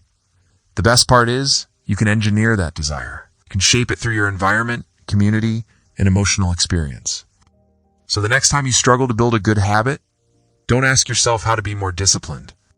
Ask instead, how can I make this feel good before it even happens? Because your brain doesn't care what's good for it. It only cares what feels good. And the beautiful truth, you can design that feeling. You can build that craving. And once you do, the habit will follow. Habits begin with emotion. Let yours begin with joy. Because when a habit becomes attractive, it becomes inevitable. Chapter 9. The role of family and friends in shaping your habits. When we think about changing our habits, we often imagine it as a deeply personal journey, a solo project that requires willpower, discipline, and private determination. It's something we believe happens within us, as an internal decision. But James Clear introduces a powerful perspective that challenges this assumption. He writes, one of the deepest human desires is to belong. This desire to belong to a family, a group of friends, a team at work, or even an online community holds tremendous sway over how we behave. People around us, often without us even realizing it, influence our actions in profound ways. The truth is, you can set out to change your habits alone. You make all the right plans and set clear goals. But if the people closest to you, the tribe you live, work, or socialize with aren't aligned with that goal, the gravitational pull of wanting to fit in can overpower even the strongest sense of motivation. This chapter is about recognizing and using that invisible force of social influence. It's about understanding how your relationships shape your behavior and how you can turn that force to your advantage. Think about your own habits for a moment. Now ask yourself, where did they come from? You might find that many of your daily routines aren't entirely your own creation. Maybe you drink the same kind of coffee your partner likes. Perhaps your workout habits soar. Lack of them mirror those of your closest friends. Your approach to money, whether you save, spend, or shop impulsively, might closely resemble that of your family or social circle. Even the way you speak, dress, and behave is likely influenced by the people you spend the most time with. This isn't just coincidence. It's a product of conformity. James Clear explains, when changing your habits means challenging the tribe, change is unattractive. When changing your habits means fitting in with the tribe, change is very attractive. This is a vital insight. We're social creatures, and we naturally imitate the behaviors of those we admire, love, or depend on. So a smart question to ask ourselves is, how can we find a tribe where the behavior we desire is considered normal? Clear outlines 3 layers of imitation, 3 groups of people whose habits we tend to adopt, often unconsciously. The first group is the close, our family and friends. These individuals have the most powerful influence on us simply because we spend the most time with them. Proximity amplifies their emotional impact. If your friends regularly go to the gym, there's a high chance you'll eventually join in. If your partner eats vegetarian, you might be inspired to try it. If your roommate studies late into the night, you'll likely follow that pattern. You don't need to be told what to do. Just being around them shapes your habits by osmosis. The second group is the influence of social norms. Imagine walking into a quiet restaurant where everyone is whispering. You'll instinctively lower your voice. Think about your first day at a new job when you're unsure of how to behave. What do? You watch everyone else and copy them? That's how human beings avoid social rejection. We model ourselves on what we see others doing, as Clear puts it. Most days we'd rather be wrong with the crowd than right by ourselves. That's how deeply we're wired for conformity. The third layer is the powerful those with status. We don't just copy our peers. We also mimic people we look up to. These are the respected, the successful, the wise, the attractive. If someone we admire writes every day, meditates, runs marathons, reads deep books, or journals each morning, we want to be like them. We begin to copy their routines, not just because of what they do, but because of who they are. This is the key to forming new habits. It's not just about changing what we do, it's about reshaping who we want to become. This leads to a crucial insight about identity and belonging. Clear writes, when your behavior aligns with the values of your tribe, you feel a sense of belonging. And when a habit fosters that sense of connection, it doesn't feel like a burden anymore. It feels meaningful. It becomes a way of expressing. This is who we are. This is what we do. This is how we live. So take a moment and reflect. Who are the we in your life? What habits define your current tribe? Are those habits moving you closer to or further from the person you want to become? Sometimes the biggest change isn't about switching up your daily routine. It's about changing your room, the people you spend your time with. Thankfully, Claire doesn't leave us with just the theory. He gives us practical strategies on how to use the tribe to our advantage. First, he recommends joining a group where your desired behavior is the norm. If you want to write more, join a writing group. If you want to lift weights, go to a gym where people consistently train. If your goal is to save money, surround yourself with frugal individuals. Don't fight against the force of social pressure. Instead, redirect it to support your new identity. Second, create shared goals. People are more likely to stick with habits when they're part of a collective mission. Start challenges with others. Invite accountability partners. Stay in touch through group chats. Make your personal progress part of a larger story that's shared and supported. Third, celebrate shared victories. When everyone in your group feels proud of a collective achievement, the emotional boost enhances motivation. The tribe reinforces the behavior not just with logic, but with excitement, celebration, and shared pride. This is the kind of positive reinforcement that habits thrive on. But what happens when your current tribe resists your change? This is a painful and very real situation. Claire is honest about it. Unsurprisingly, you'll find it hard to go against the grain. And sometimes, changing your habits means reevaluating your relationships. There are a few things you can do in this situation. You can lead by quiet example, hoping others may follow your lead over time. You can seek new communities and add layers of support without necessarily cutting ties with everyone. And you can strengthen your personal identity, affirming to yourself who you are becoming, even if others don't recognize it yet. Claire delivers one of the most powerful lines in the chapter when he says, "It's hard to change your habits if you never change the group you belong to." That statement may sting, but it's also incredibly empowering, because it reminds us that we always have a choice. We can choose the environments we step into. We can choose the people we align with. This chapter isn't about manipulating others or giving in to peer pressure. It's about social design, intentionally placing yourself in environments that make your desired identity feel natural, accepted, and even expected. As James Clear emphasizes throughout his book, behavior is driven by belonging. So the next time you aim to change something about yourself, ask, is there a tribe that already lives this way? Can I become part of their world? Because when your new habit becomes the cost of entry into a community you admire, you'll adopt it not reluctantly, but eagerly, consistently, and deeply. And that's when real change happens. That's when transformation becomes not just possible, but inevitable. Because, as Clear concludes, you don't rise to the level of your goals. You fall to the level of your systems. And often, your strongest system is the people around you. Chapter 10. How to find and fix the causes of your bad habits, James Clear opens. This chapter with a powerful insight. Bad habits are autocatalytic. The process feeds itself. This means that bad habits often perpetuate themselves in a self-reinforcing loop. Picture this. You feel anxious, so you scroll your phone. Then you feel guilty, which only leads you to scroll more. Or you might feel bored, so you snack. Then you feel sluggish, and again, you reach for food. These behaviors are not random, nor are they simply signs of weakness. They are loops, repetitive patterns that have become automatic through reinforcement over time. Understanding this loop is crucial because before we can hope to break it, we must first accept a foundational truth. Every behavior has a reason, even the negative ones. This is why this chapter holds such importance.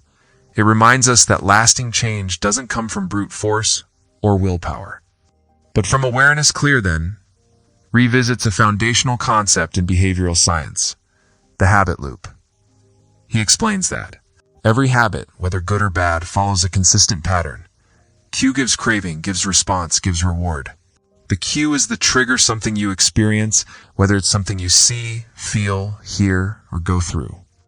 The craving is the desire sparked by the cue, usually a desire to change your internal state. The response is the action or habit you perform, and the reward is the feeling of relief or satisfaction you get from it, even if it's only temporary. For instance, let's say you receive a stressful email queue.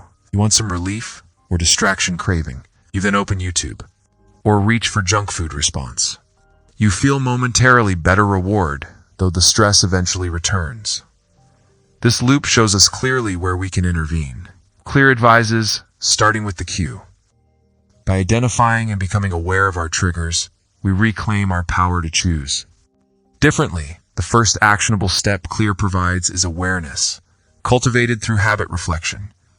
Before changing a bad habit, you need to observe it clearly. That's why he introduces the concept of building a habit awareness muscle with a simple but effective tool, the habit scorecard. Start by writing down your daily habits, beginning from the moment you wake up. For example, wake up, check phone, make coffee, scroll social media, brush teeth, skip breakfast, commute while anxious, arrive late. Then label each habit as good plus bad or neutral equals. The goal here isn't to judge yourself or try to fix anything right away. It's to observe, to learn to see your habits for what they really are. Over time, especially with destructive or unhealthy habits, repetition makes them invisible. You stop noticing them. They just happen automatically. But the habit scorecard shines a light on these patterns, bringing them back into conscious awareness. Next comes the task of identifying the true cue. Here's where things get particularly insightful. Most bad habits don't begin with the behavior itself, they begin with a feeling, as Clear explains. Many of our bad habits are coping mechanisms for dealing with emotions such as stress, boredom, anxiety, or loneliness. You might think your habit is, I smoke when I'm on break, but underneath it's really, I need a moment to decompress and feel in control. Or you may say, I stay up late watching TV, but the deeper truth is I'm dreading tomorrow and trying to delay it. The key here is to stop asking, why is this behavior bad? And instead ask, what problem is this habit trying to solve? Or what emotion is this habit helping me escape? Or what deeper need is this behavior pointing to? These reflective questions often lead to breakthroughs, revealing the emotional architecture behind your habits. Once you've identified the cues and emotional drivers, you can begin to cut bad habits off at the source. This involves making intentional changes to your environment before the craving even begins. Claire shares some of his favorite strategies for this. The first is to make the cue invisible. If you're trying to stop eating junk food, don't leave chips out on the kitchen counter. If you want to stop checking your phone in bed, keep it out of your bedroom. If you want to avoid doom scrolling, log out of apps or hide them. As Claire puts it, it's easier to avoid temptation than to resist it. This is what he calls upstream change. You don't just try to fix the behavior after it's started. You alter the conditions that allow it to happen in the first place. The second strategy is to redesign your space to make better behaviors more convenient. Keep books by your bed instead of your phone. Place healthy food where it's easily visible and accessible. Put a yoga mat near your workspace. These are small changes, but they help reinforce the identity you want to build by shaping your environment to support that identity. The third strategy is to use something called an implementation intention. This is a powerful technique. Instead of vague goals like, I'll eat better, you set specific plans like, if I get stressed, I will take 5 deep breaths and make tea. In doing so, you build an alternate response that still meets the emotional need, but in a healthier, intentional way. Sometimes, though, changing your environment isn't enough, because the cue exists within you and your emotions. Clear challenges us to build emotional resilience, which means learning to deal with your feelings in new ways. This means sitting with boredom instead of reacting to it. It means noticing cravings without immediately responding. It means observing your stress rather than trying to suppress it. And it means naming your emotions rather than acting them out through behaviors. This goes beyond habit, work. It becomes inner work. Ultimately, changing habits means changing identity, and that's deeply emotional work. Claire illustrates this with a powerful story of a sales manager who used to eat candy from her desk every afternoon.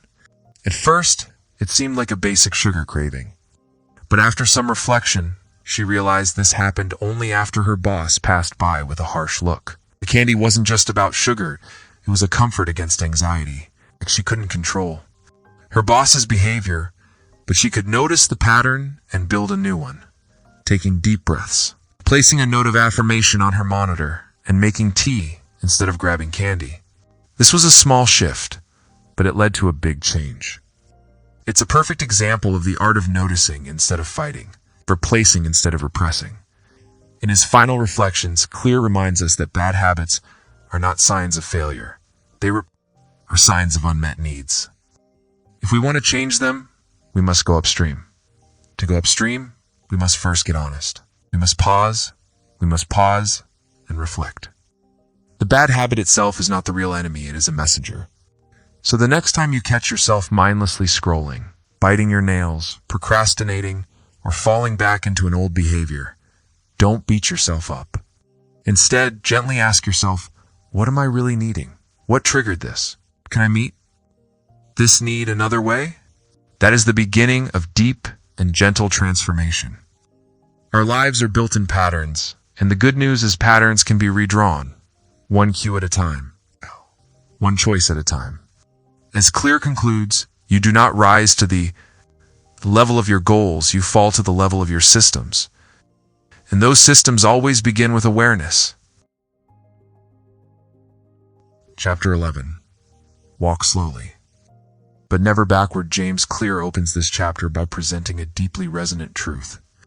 Success is the product of daily habits, not once-in-a-lifetime transformations. However, this idea stands in stark contrast to what most of us have been conditioned to believe. Society often trains us to expect major life changes to happen through big moments, cinematic breakthroughs, and dramatic turning points. We're told to look for transformation in the form of overnight success stories or pivotal life events. But the reality of true change is far quieter. Real transformation comes through the slow grind, the unglamorous commitment to showing up every day, especially when it feels like nothing is changing. Claire introduces a profound concept here, one that sheds light on why most people give up on their goals, the plateau of latent potential. To illustrate this idea, he asks us to imagine trying to melt an ice cube sitting on a table in a cold room. At 25 degrees Fahrenheit, nothing happens. At 26 degrees Fahrenheit, still nothing.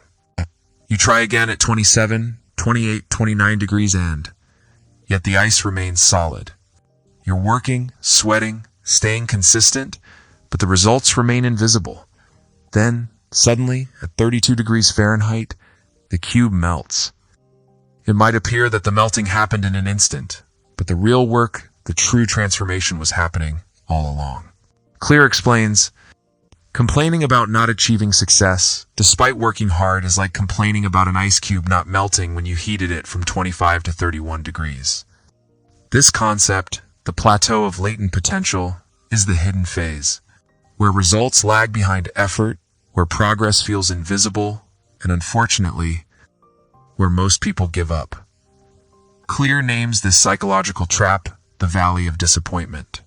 It's the gap between what we expect to happen and what we actually experience. This is where most habits die. You've been eating healthy for weeks and see no weight loss. You've been writing every day but still have no readers. Meditated for a month, yet your anxiety remains. It feels like failure, but it's not. It's just early. Because all meaningful results are delayed. They compound over time, and the nature of compounding is deceptive. It hides progress rather than making it immediately visible. Habits need to persist long enough to break through the plateau of latent potential. Think of bamboo. It spends years growing roots underground, then suddenly, within weeks, shoots up 90 feet. That's what habit transformation looks like. You walk slowly, but you never go backward. In this chapter, Clear also shifts our focus from obsessing over goals to trusting the system. We all love setting goals. Lose 20 pounds, make $10,000 a month, read 50 books, but there's a trap in this thinking. Goals are great for setting direction, but systems are what actually drive progress. Goals are event-based and live in the future, while systems are process-based and grounded in the present. When you fall in love with the system rather than just the outcome, you begin to win every day. Writing 500 words becomes a win, even if the book isn't finished. Going to the gym becomes a win, even if your abs aren't visible yet. Saving $5 becomes a win, even if you're not yet wealthy. You start measuring your progress by your daily actions rather than the distant outcomes, and that shift changes everything. One of Clear's most powerful insights is this: winners and losers often have the same goals. Every Olympian wants to win gold. Every candidate wants the job. Every startup wants success. So clearly, goals alone can't be the difference maker. The real difference lies in their systems. It's not about who wants it more. It's about who structures their life better to support it. You do not rise to the level of your goals. You fall to the level of your systems. It's not desire but design that determines success. Clear emphasizes that behavior change is not about becoming someone else. It's about becoming more of who you truly are, one action at a time. Instead of focusing on the outcome, ask yourself, who is the type of person who could achieve this? Then, align your habits with that identity.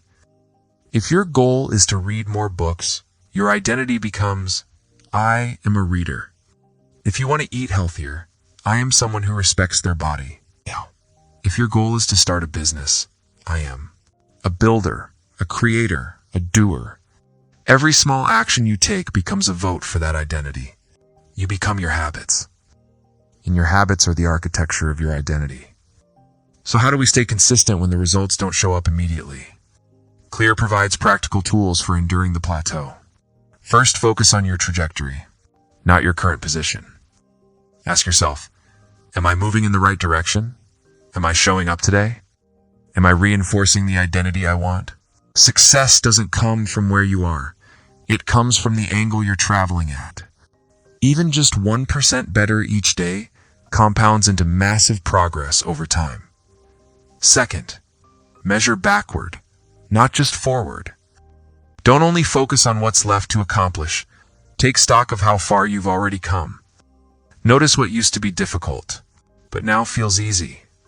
Recognize how things that once intimidated you now feel automatic. That's progress, and tracking it fuels your momentum. Third, build a ritual of showing up. It's not about perfection, it's about consistency. A bad workout is still better than no workout. Writing one paragraph is better than writing nothing. One mindful breath is better than skipping meditation. Clear introduces a simple but powerful mantra: don't miss twice. Everyone slips. You will too. But when you do, the key is to get back on track immediately. Momentum is fragile, but it's also resilient if you protect it. To bring these ideas to life, Clear shares the story of legendary comedian Jerry Seinfeld. His secret to writing jokes every day was surprisingly simple: a wall calendar. Day, he wrote, he'd mark an X on that day. Over time, the X's formed a chain, and his only rule: don't break the chain. He wasn't trying to write a brilliant joke every day. He was just trying not to miss a day. That was his system. Small, repeatable, and unbreakable. Clear concludes with a final reflection, an encouragement for those who feel stuck. You might be doing the work and seeing no visible change. That's the ice cube. You're at 29 degrees, but you're so close. Keep showing up. Keep voting for the identity you want. Keep walking slowly, maybe but never backward. Because transformation is not a single event. It's a direction, a path, a system.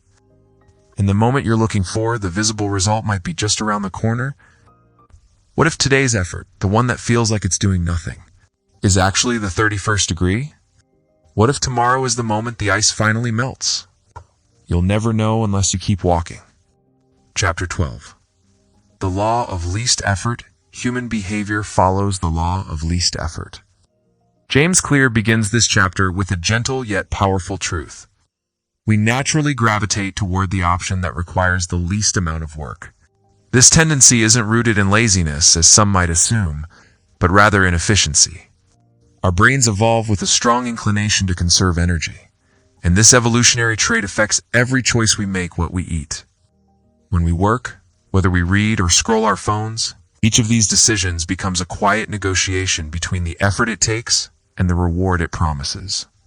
Therefore, When it comes to making good habits stick, the solution isn't to summon more willpower. Instead, the answer lies in better design.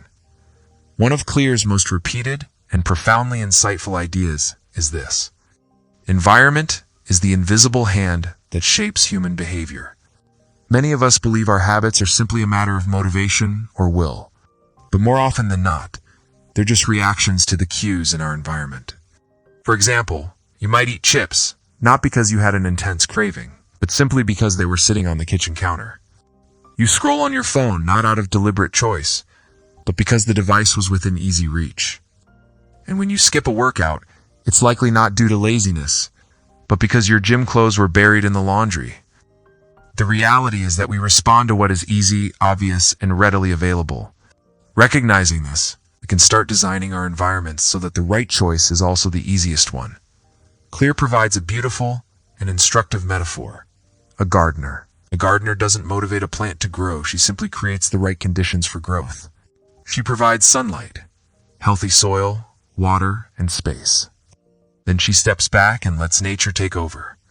Similarly, your habits don't need force, they need fertile ground. Instead of trying harder, Clear suggests that we design smarter. Rather than relying solely on discipline, we should rely on setup, because ultimately, energy follows the path of least resistance. This brings us to a practical application of the concept, which Clear calls the friction principle. The idea is simple but powerful. Increase friction for bad habits and decrease friction for good ones. Here's how this principle manifests in everyday life. If you want to build better habits, try these adjustments. Want to read more? Leave a book on your pillow. Want to eat healthier? Pre-chop your vegetables and store them at eye level in the fridge. Want to work out more often? Sleep in your gym clothes. Want to write daily? Keep your journal open on your desk. The goal is to make the first step so easy that saying no feels almost illogical. Design your space so that the default action is the one you desire. Conversely, if you want to break bad habits, create friction. Want to scroll less on your phone? Delete social media apps or log out after every session? Want to cut down on TV time? Plug the TV and hide the remote in a drawer? Want to stop mindless snacking? Keep snacks out of the house, or at least place them in high inconvenient cupboards. Every extra step introduces a bit of friction, and even the smallest amount can be enough to kill a temptation before it starts. Clear also introduces a compelling concept. Every space in your home sends a behavioral message. Each room or corner comes with a psychological script. The kitchen signals it's time to eat. The couch signals it's time to relax.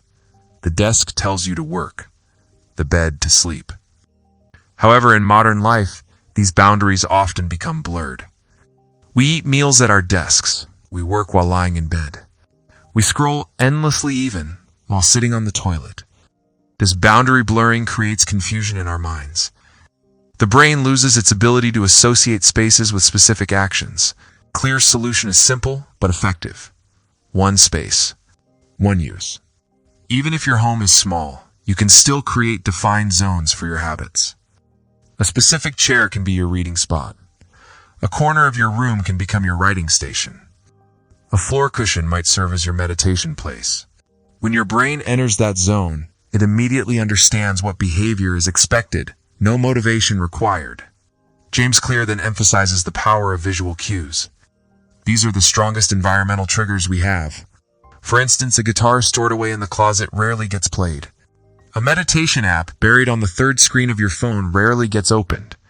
Vitamins kept in a drawer are easily forgotten. The fix? Make the cue visible. Place the guitar in the middle of your living space. Put your yoga mat right by the front door. Set your water bottle beside your laptop. When the cue is obvious and visible, starting the habit becomes natural. This idea is at the heart of the second law of behavior change. Make it easy. Nothing is easier than a habit that initiates before you've even thought about it. To reinforce this idea, Clear introduces a strategy called environment priming. It involves preparing your space in advance so that the next action becomes effortless. For example, if you want to eat a healthy breakfast tomorrow, set out the pan and oats the night before. If you plan to go for a morning run, put your shoes by the door and preload a podcast. If your goal is to write, Open the document and type the title before going to bed. When your environment is primed, your behavior becomes automatic. You remove the need for decision-making, which is mentally taxing. The more steps you eliminate between you and the habit, the more likely it is you'll follow through. Zooming out. The true beauty of this chapter is not that Clear asks us to become more disciplined individuals. Rather, he invites us to become intentional designers of our lives. Designers don't depend on willpower. They remove obstacles. They smooth the path. They make the right thing the easy thing. This is the essence of the law of least effort. I think it applies to everything from your kitchen, to your phone, to your calendar. To further illustrate this principle, Clear shares a story from Japan's railway system. The Japanese Shinkansen, or bullet trains, are celebrated worldwide for their efficiency. But their speed isn't just about the trains themselves. It's about a system meticulously designed to support that speed. The tracks are engineered to minimize curves. The staff is trained for impeccable timing. The platforms are structured for smooth boarding. In short, speed is embedded into the entire system. And that's exactly what you should aim for with your habits. Build your personal bullet train, not by pushing yourself harder, but by laying down better tracks. To conclude, Clear brings everything together with a profound message. If you want to develop better habits, don't chase perfection. Don't wait for motivation. Don't rely on memory. Instead, make the habit easy. Make it visible. Make it automatic. Because design always beats discipline. And the best part, once your setup is complete, the habits will happen almost on autopilot. They'll follow the path of least resistance. They'll become your default mode. They'll become part of who you are. Your environment is constantly speaking to you. The question is, what is it whispering? Is it supporting the person you're becoming? Or is it dragging you back into an older version of yourself that you've already outgrown? Remember, you don't have to fight your habits. All you have to do is set the stage for them. And then let the law of least effort take care of the rest. Chapter 13. How to stop procrastinating by using the 2-minute rule when you start a new habit. Should take less than 2 minutes. James Clear opens this chapter with a disarmingly simple idea. Nearly any habit can be scaled down into a 2-minute version. At first glance, it sounds almost too simple to be effective. How could just 2 minutes possibly change your life? But as you'll soon understand, those 2 minutes aren't just the start of the habit, they are the habit, because motion creates momentum, and once you begin, your behavior naturally continues. So the focus of this chapter is about learning how to shrink your biggest goals into the tiniest possible steps and win before your brain even gets a chance. To resist, let's imagine this together. You want to become someone who runs every morning.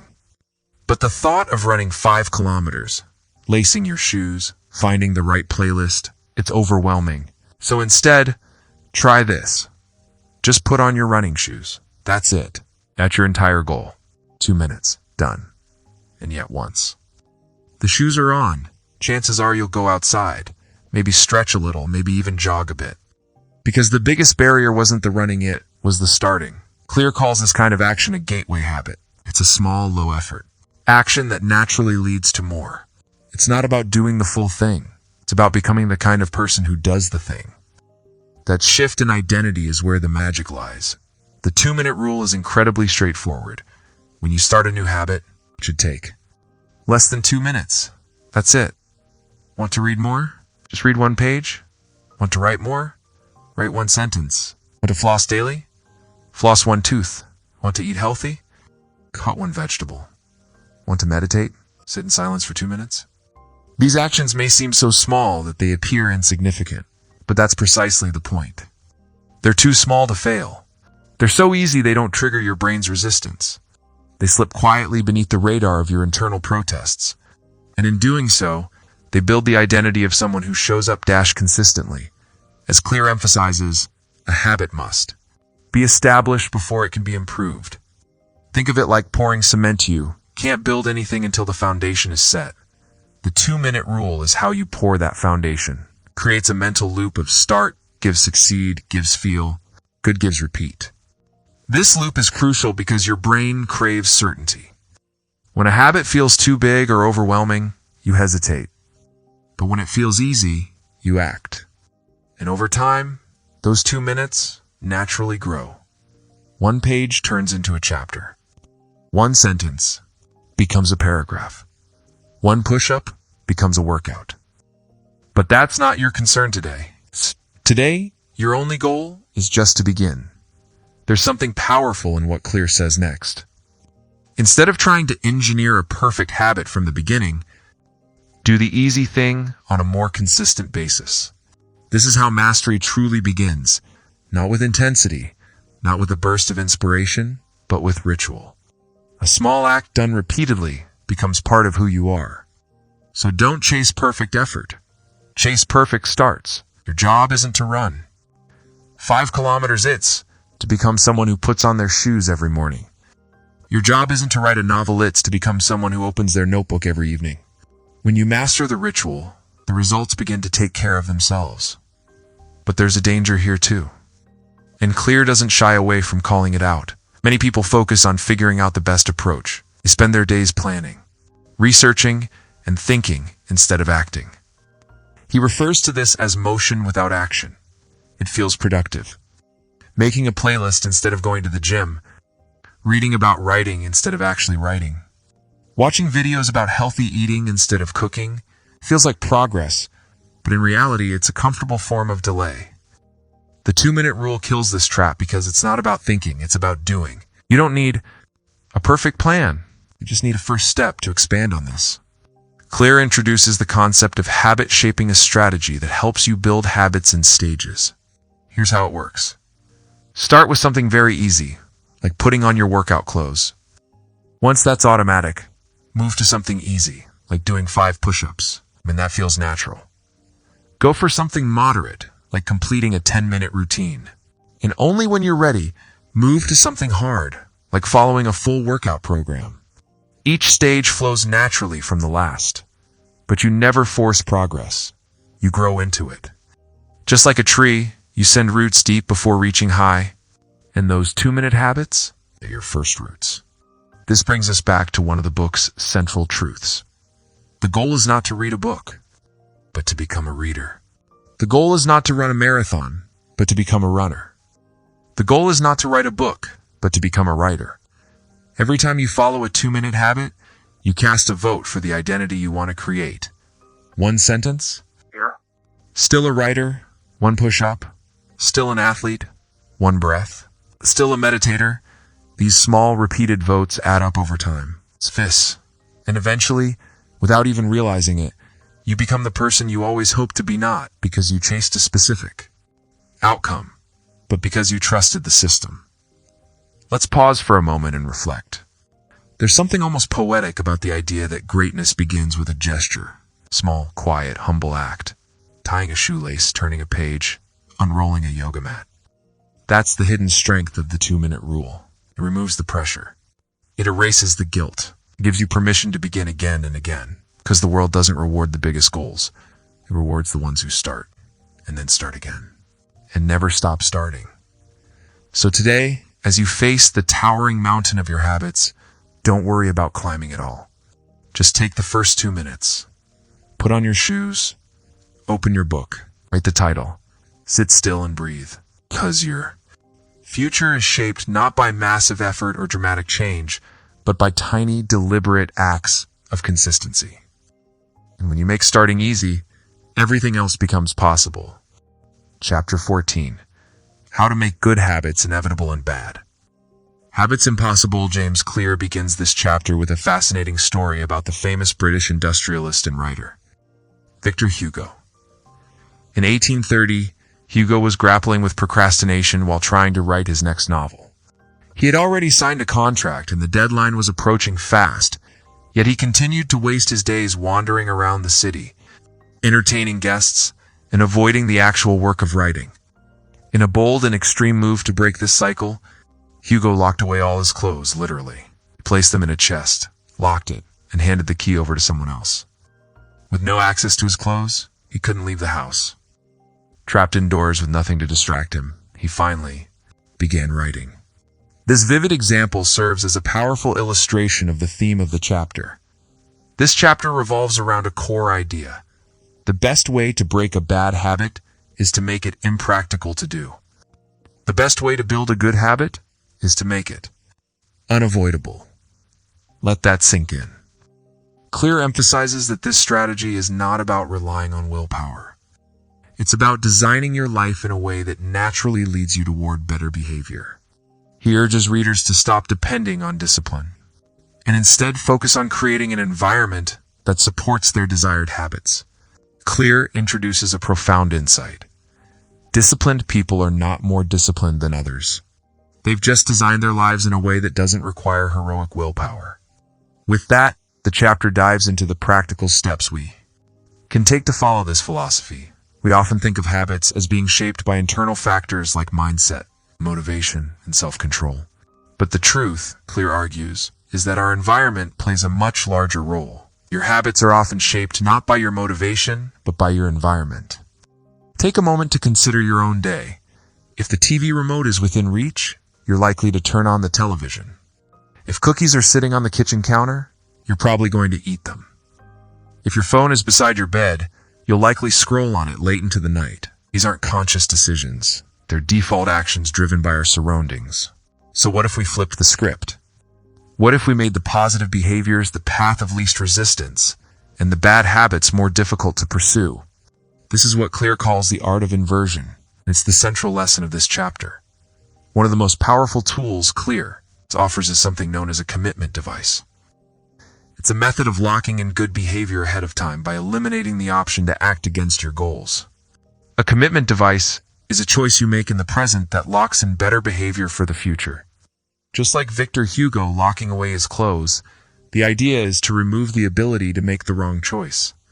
Some practical examples include deleting distracting apps from your phone, making it impossible to scroll mindlessly even if you want to. You could freeze your credit cards in a block of ice, which adds a literal layer of difficulty to impulse spending. Website blockers can help turn writing or focused work into the default action instead of watching YouTube. Scheduling a workout with a friend makes skipping it harder because you'd be letting someone else down. These devices don't force you to be a better person. They simply make it easier to do what's right. Clear then discusses how automation can serve as the highest level of environment design. Why is this so powerful? Because it removes the element of choice altogether. When you automate good behaviors, they no longer require daily motivation or deliberation. For example, set up automatic transfers to your savings account, so saving money happens without a second thought. Automate your bill payments to avoid late fees and stress. Pre-plan your meals or grocery orders online to prevent unhealthy impulse purchases. Use calendar reminders to prompt you to take action on long-term goals. Once these systems are in place, the good behavior runs in the background. You no longer wrestle with your motivation. You simply live out your values on autopilot. It's not laziness, it's leverage. Clear makes an essential point here. We often try to fight bad habits by adding friction to good ones. But the real key is to reverse that strategy. We should be removing friction from good habits and adding friction to bad ones. Let's consider what that looks like in practice. To make good habits inevitable, you can lay out your workout clothes the night before so it's easy to get moving in the morning. Place a book on your pillow so it's the last thing you see at night and encourages reading. Keep healthy food visible and within reach. While hiding or eliminating junk food from your kitchen, use apps and tools that nudge you toward productivity instead of distraction. On the flip side, to make bad habits impossible, you might unplug your TV to make watching it a hassle. Use app limits or enable screen downtime on your phone to reduce usage. Leave your phone in another room while working to remove temptation. Better yet, don't bring junk food home at all. As Clear puts it, you don't need to be stronger. You need to be smarter about what's around you. Every physical space has a structure, and Clear refers to this as the choice architecture. This structure silently shapes your behavior. For instance, researchers discovered that students in cafeterias made healthier choices when water bottles were placed at eye level instead of sodas. The students didn't try harder. They simply responded to their new environment. Now think about your own habit spaces. What's at eye level in your pantry? What sits beside your bed? What does your phone's home screen look like? These seemingly minor design decisions influence your daily behavior. Each one nudges you toward becoming a certain type of person. The question you should ask yourself is, who are you being nudged to become? Clear encourages readers to design their homes in a way that supports their identity and goals. Assign one purpose to each space in your home to reinforce focus and intentionality. For instance, create a reading chair where you never use your phone. Use a dedicated desk just for work, not for eating or relaxing. Set up a meditation corner, free from distractions. Consider removing phones entirely from the bedroom and using a physical alarm clock instead. Context matters because your brain associates certain environments with specific behaviors. If you always watch TV in bed, your brain won't connect the bedroom with sleep. If you scroll on your phone in your work chair, your brain won't associate that space with productivity. Your environment helps solidify your habits and identity. The chapter returns to the powerful theme of identity. Every habit reinforces an identity. Clear writes, your environment becomes a reflection of who you are and who you're becoming. If your home is full of books, it signals that you're a reader. If your kitchen is stocked and prepped for cooking, you start to see yourself as a chef. If your workspace is clean, organized, and distraction-free, you naturally become more focused. Your surroundings tell your story. So if you want to become a different person, don't begin with actions. Begin by changing what surrounds you. Finally, Clear confronts the long-held myth of willpower. Change comes from trying harder, being tougher, and summoning more motivation. But Clear challenges this belief. The people with the best self-control are not those with heroic willpower. They're the ones who structure their lives to avoid needing it in the first place, rather than fighting temptation every day. You can redesign your environment to remove the temptation altogether. Lock away the clothes like Hugo. Rearrange your kitchen. Silence your phone. Declutter your workspace. When systems are in place, they don't rely on fleeting emotions or bursts of motivation. They simply work. That's what true transformation looks like today. Clear asks us not to focus solely on our goals, but to examine the world around us. What would it take to make your good habits inevitable? What could you remove to make your bad habits impossible? The answers are already around you on your desk, in your kitchen, in your pockets. Your life is not only shaped by your choices, but by what surrounds you. Change the environment, and the behavior will follow. Chapter 15. The Cardinal Rule of Behavior Change. Why satisfying is the missing piece by now. We've learned how to make good habits obvious, attractive, and easy. But there's one more key, perhaps the most important of all. The satisfaction that comes after the behavior. James Clear puts it this way: what is immediately rewarded is repeated. What is immediately punished is avoided. This is the cardinal rule of behavior change. Why? Because our brains are wired to respond to immediate feedback, not long-term consequences. We know eating a donut will sabotage our health in the long term, but in the moment, it tastes amazing. We know skipping the gym adds up over time, but the instant reward of staying in bed wins. ... again. So, the only way to outsmart this short-term wiring is simple. You have to make good habits satisfying right now. The role of immediate rewards. James Clear explains that our brains evolved to prioritize the present. In the wild, survival depended on acting fast, eat now, rest now, run now. That's why long-term thinking is so difficult. Today's world may reward patience, but our bodies still crave now. So, when a habit feels good immediately, it sticks. When it only pays off later, we tend to quit. That's the core problem. Most good habits come with delayed rewards, while most bad habits provide instant ones. Ow. That's the reversal we must learn to hack. Why bad habits stick so easily? Let's take a closer look at the structure of bad versus good habits. Consider the following. Bad habit: immediate reward, delayed consequence. In junk food tastes, great weight gain. Low energy, skipping workouts, more free time. Comfort, poor health. Loss of strength, scrolling, social media, instant entertainment time. Loss. Low. Focus, smoking, stress, relief, health damage, addiction. Meanwhile, for good habits, The equation looks like this. Good habit immediate, cost delayed, reward working out. Effort. Time health, energy, confidence seeding, healthy restraint, planning fitness, clarity reading, mental effort knowledge. Calm saving money, denied pleasure wealth, security C. The imbalance? If we want good habits to compete, we must reverse the equation. That's where Clear's fourth law comes in. Make it satisfying. Reinforcement. Sealing the habit loop.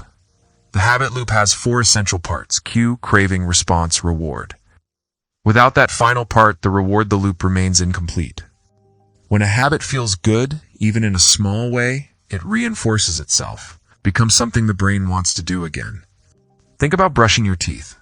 The minty freshness. It's no accident. Toothpaste companies added flavor and foam not for health benefits but for satisfaction. That sensory feeling rewards the behavior. As Clear writes, pleasure teaches.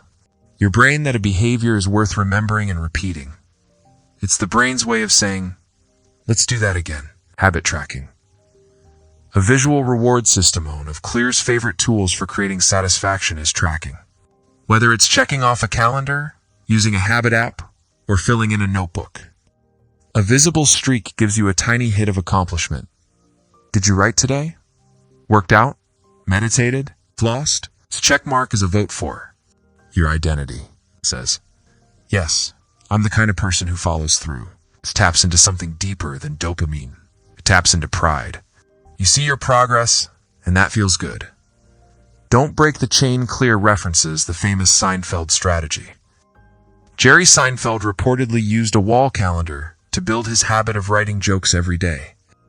Each day he wrote, he marked a big red X, then another, and another. Soon, there was a chain. And his only goal? Don't break the chain. It wasn't about writing great jokes. It was about showing up. This is the key. We're not building habits for perfection, but for consistency. Satisfaction comes from seeing the chain grow. And pain comes from breaking it. Recovering from a miss. Never miss twice, but what happens when you do break the chain? Life happens. You get sick. You travel. You forget. Clear is clear on this. Missing once is an accident. Missing twice is the start of a new habit. So, what's the rule? Never miss twice. That's it. You ate poorly today? Make the next. Meal healthy? Skip the gym? Show up tomorrow? Didn't write? Get back to it? The power isn't in never falling, it's in how quickly you stand up. That quick recovery that is satisfying.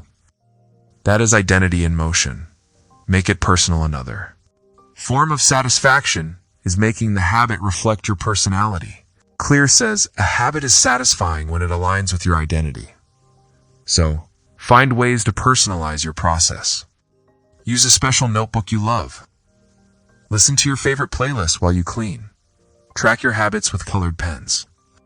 Reward yourself with a healthy smoothie after the gym. The more joy you bring into the routine, the more likely it is to stick. You're not just doing a task, you are becoming someone. And that's deeply rewarding.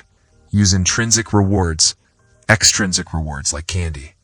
Money or prizes don't work long term. Why? Because they don't connect the habit to your identity. Clear recommends focusing on intrinsic rewards. The calm after meditation, the clarity after journaling, the pride after a workout, the confidence from showing up. These are subtle, but powerful. They're the emotional echoes that tell your brain that felt good. Let's do it again. The habit cycle feeds itself when a habit is satisfying. It becomes self-reinforcing. You floss, your mouth feels fresh. You stretch, your body feels looser. You read, your mind feels sharper. You save, you feel secure. This immediate payoff is how short-term thinking can serve long-term goals.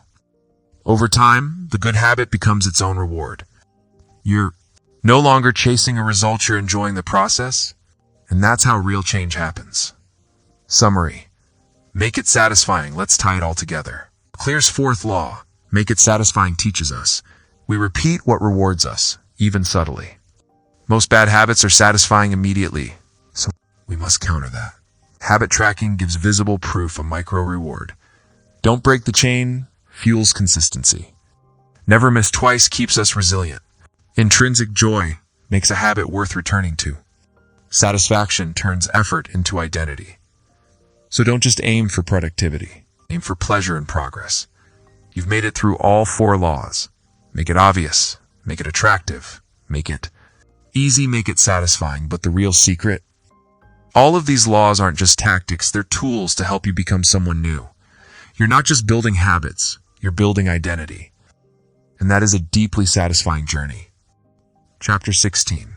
How to stick with good habits every day. Asterisk. By now, you've learned how to start habits, how to shape them, and how to make them feel rewarding. But beneath all this learning, there's a quiet, persistent question lingering. How do you keep going? Not just for a week, not just for a month. But how do you maintain good habits every single day? This chapter dives into the deeper art of making good habits so anchored, so naturally timed, and so effortlessly triggered that doing them becomes as unconscious as brushing your teeth. James Clear's approach is grounded in a simple yet profound truth. The secret to sticking with good habits is to build a system that naturally pulls you toward the desired behavior. Let's explore exactly how to do that. One of the most effective strategies is what Clear calls habit. Anchors attaching your new habit to something already solid in your routine. Humans are creatures of rhythm, not memory. Every morning trying to remember everything we're supposed to do. Instead, we follow patterns, routines, and cues. That's why one of the most powerful methods for habit stability is habit stacking. You may have come across it already. It's the simple idea of pairing your new habit with an old automatic one. For example, after I brush my teeth, I'll floss. Or after I pour my morning coffee, I'll journal 1 line. After I take off my shoes at home, I'll do 10 squats. Or even, after I sit down at my desk, I'll write 50 words. This method leverages existing momentum to support new growth. It doesn't resist your current routine. Integrates with it. So the real question becomes, what rhythms already exist in your life? What daily, unskippable actions can serve as solid anchors for your new habits? Think of moments like morning coffee, brushing your teeth, taking a shower, commuting, your lunch break, dinner time, or locking the door at night. These become the anchors, and your new habit becomes the satellite that orbits around them. Clear deepens this idea by introducing the power of time and location as habit cues 2 of the most effective triggers for behavior. These are the invisible scaffolds that shape our routines. We typically wake up at similar times, eat in the same kitchen, and relax in the same favorite chair. Over time, our brains begin to associate certain places and times with specific behaviors. So what happens when we intentionally assign new habits to a particular time and location? Examples might include, at 7 a.m. in my kitchen, I stretch for 5 minutes. Or at 8 p.m. at my desk, I write 100 words. Maybe even at 6 p.m. on my balcony, I meditate. In these cases, your environment becomes your reminder. You no longer depend on willpower or memory or rhythm carries you. Speaking of environments, Clear reminds us that your environment is not neutral. It's either nudging you toward good habits or silently steering you away from them. He puts it plainly. Environment is the invisible hand that shapes human behavior. So if you want to read more, place a book on your pillow. Want to eat healthier? Keep fruit in a visible bowl on the counter. Want to write? Keep your laptop charged and ready. Want to walk more? Set your shoes by the door. These small environmental tweaks become silent cues. They whisper, do the thing. The easier and more visible the cue, the more automatic the behavior becomes. This is the core of environment design. It's not just about eliminating bad triggers. It's also about planting good ones in strategic places. But what happens when your environment changes? Life gets messy. You'll travel, get sick, move to a new place, or fall into a different schedule. And when that happens, habits often vanish. Clear offers a resilient strategy. In uncertain times, lean on your minimum viable habit. That means doing the smallest possible version of your habit just to maintain consistency. Can't do your full workout? Do 10 push-ups? Can't write 500 words? Write 50? Can't meditate for 20 minutes? Sit quietly for 2? Can't eat perfectly? Just drink a glass of water. Because in those moments, consistency beats intensity. Even if your external circumstances change, your internal identity doesn't have to. A micro-commitment sends the message, I'm still the kind of person who shows up now. Let's take it a level deeper: automation. What if you could build systems that remove the friction of daily decision-making? Not just reminders, but actual support mechanisms that make habits run automatically. Clear provides practical examples. Automate savings with bank transfers. Automate healthy eating with meal delivery services or meal prep routines. Automate workouts by joining a scheduled class. Automate focused work by using website blockers during your productive hours. The more behavior you remove from conscious deliberation, the more likely it is to be repeated. In essence, automation builds a bridge between intention and execution. Or as Clear puts it, design a world where doing the right thing is easier than doing nothing. Another powerful tool is the use of commitment devices. These are ways to lock in your future behavior before temptation even arises. For instance, unsubscribe from Netflix if binge watching kills your productivity. Leave your phone in another room when it's time to write. Schedule a workout with a friend so you won't flake. Use tech blockers to limit social media after a specific hour. These devices take the decision out of your hands before you're vulnerable. Because let's be honest, future, you can be unreliable. Commitment devices ensure that the decision is made in advance, while your willpower is strong. It's not later when you're tired or distracted.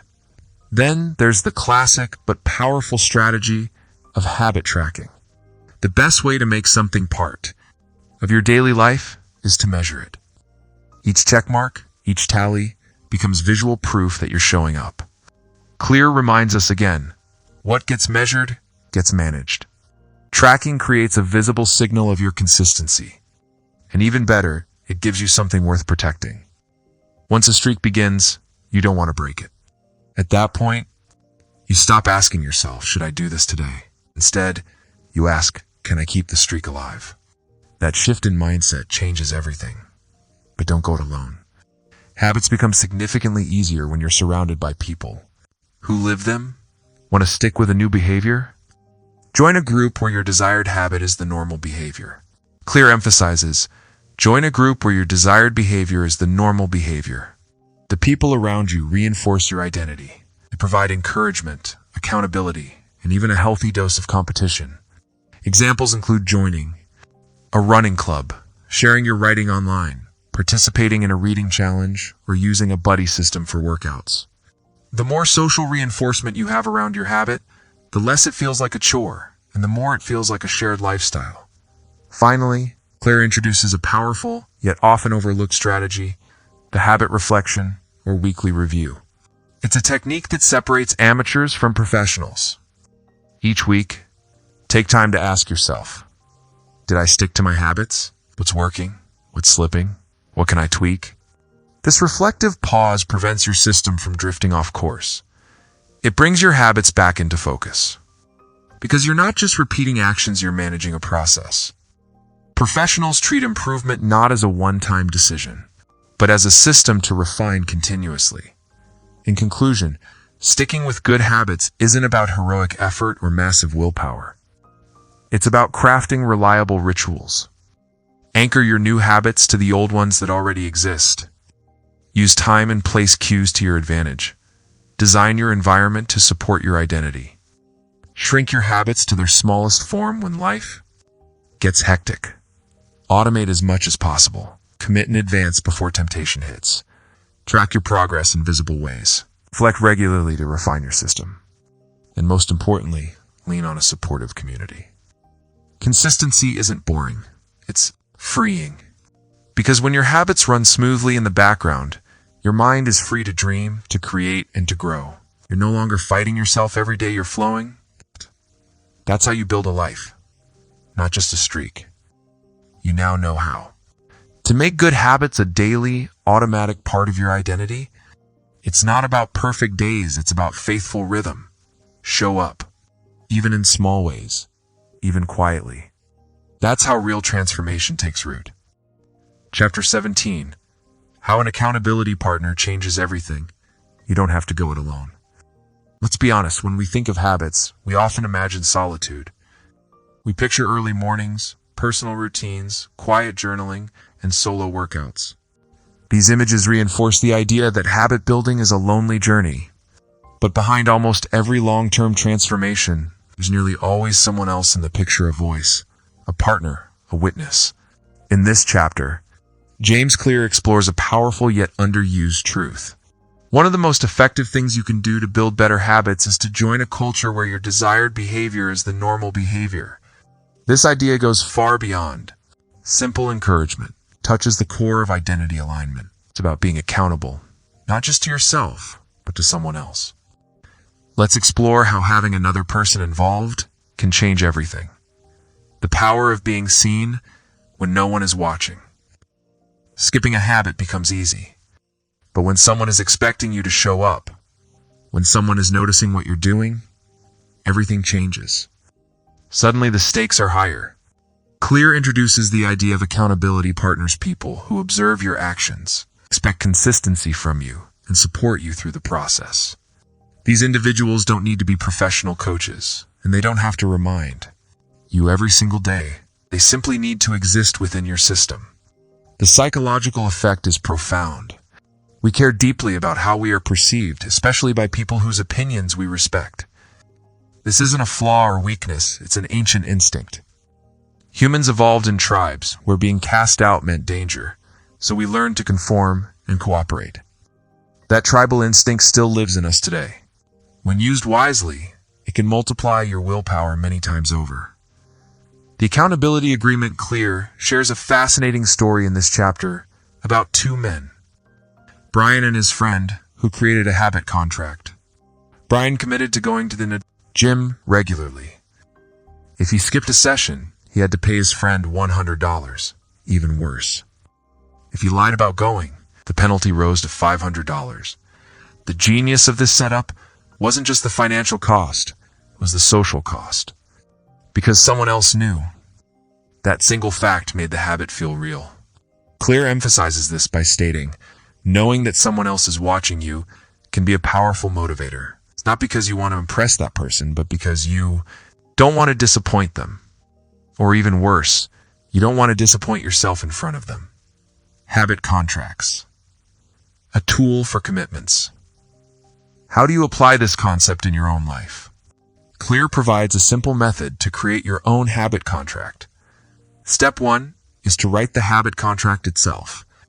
This includes clearly defining what habit you're committing to, when and how you'll do it, and what the consequences are for missing it. Step 2 is to choose an accountability partner. This person should be someone you respect, someone you wouldn't want to lie to, and someone who is supportive yet honest. Importantly, this person doesn't need to enforce the contract there. Mere presence in the process is often enough. Step 3 is to add stakes.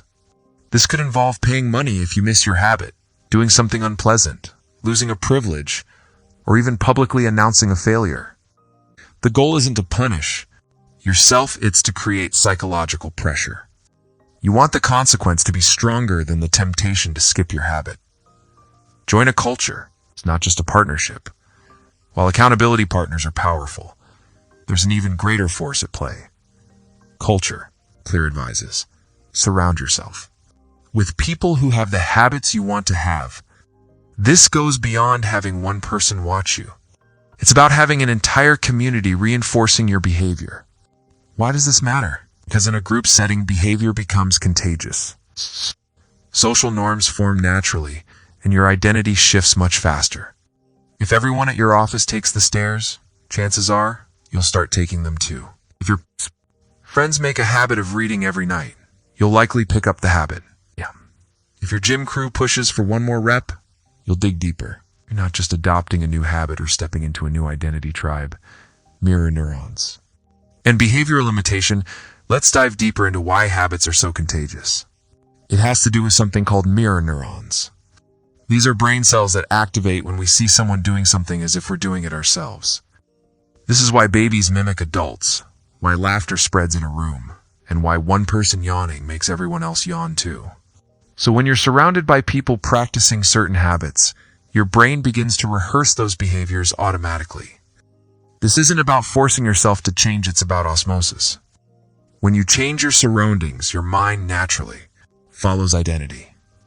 The most powerful pressure, the deepest reason accountability works, is that it taps into your sense of identity. Claire reminds us, every action is a vote for the type of person you want to become. When someone else sees you show up consistently, they begin to believe in that version of you, and eventually, you start to believe it too. You're longer someone who is trying to work out, you're becoming an athlete. You're not trying to write, you're becoming a writer. Not trying to quit smoking, you're becoming a non-smoker. The presence of others strengthens this internal transformation. It's not about shame. It's about solidarity. You're not just changing your behavior, you're stepping into a new social identity. When accountability breaks down, of course. There are times when accountability can backfire.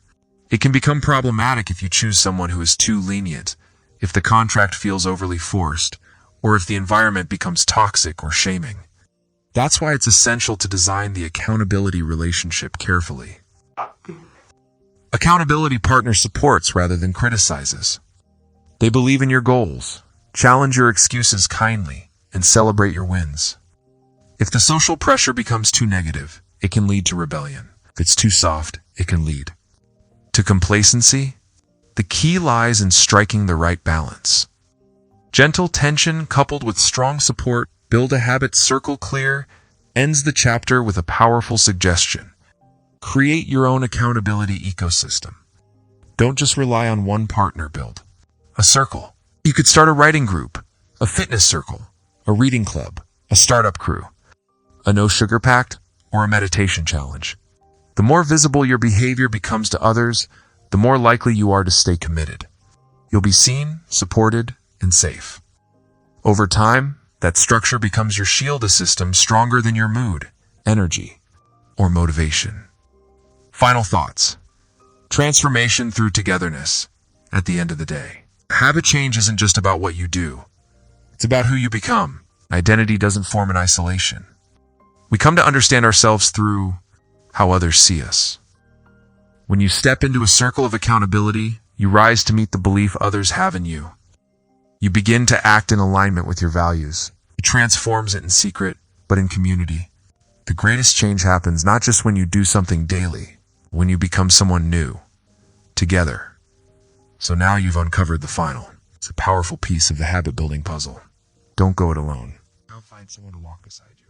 Someone who can reflect you back to yourself. Together, change doesn't just become possible, it becomes inevitable. Chapter 18. The truth about talent. When genes matter and when they don't, what matters more, natural talent or tireless effort? This age-old debate follows us from a young age. Whether in classrooms, sports teams, auditions, or careers, we encounter people who seem born to excel, while others struggle to keep up. And then, there are those rare individuals who defy all odds entirely. In this chapter, James Clear brings a fresh, balanced perspective to this debate. He doesn't offer false motivation or a harsh dose of cold realism. Instead, he focuses on something far more valuable: alignment. He introduces the idea that true success lies in finding the intersection between our natural strengths and the systems of habits we build. As he aptly puts it, genes do not determine your destiny. They determine your areas of opportunity. This chapter takes us on a deep dive into the truth behind talent and its role in shaping lasting habits. Each of us is born with a unique biological wiring that influences how we interact with the world and how we develop habits. This includes traits like reaction time, intelligence type, emotional regulation, pain tolerance, muscle fiber density, risk aversion, working memory, and even sleep patterns. These factors help shape how we naturally respond to challenges, routines, and life in general. Some people can't sit still for long, while others thrive in chaotic environments. Some need silence and structure, while others feel energized by competition and unpredictability. Clear emphasizes that when we ignore our biology, it's like trying to swim upstream. You might still reach your destination, but the effort required will be immense and often unsustainable. To better align habits with our innate abilities, Clear introduces the Goldilocks rule. According to this rule, humans experience peak motivation when working on tasks that are just at the edge of their current abilities.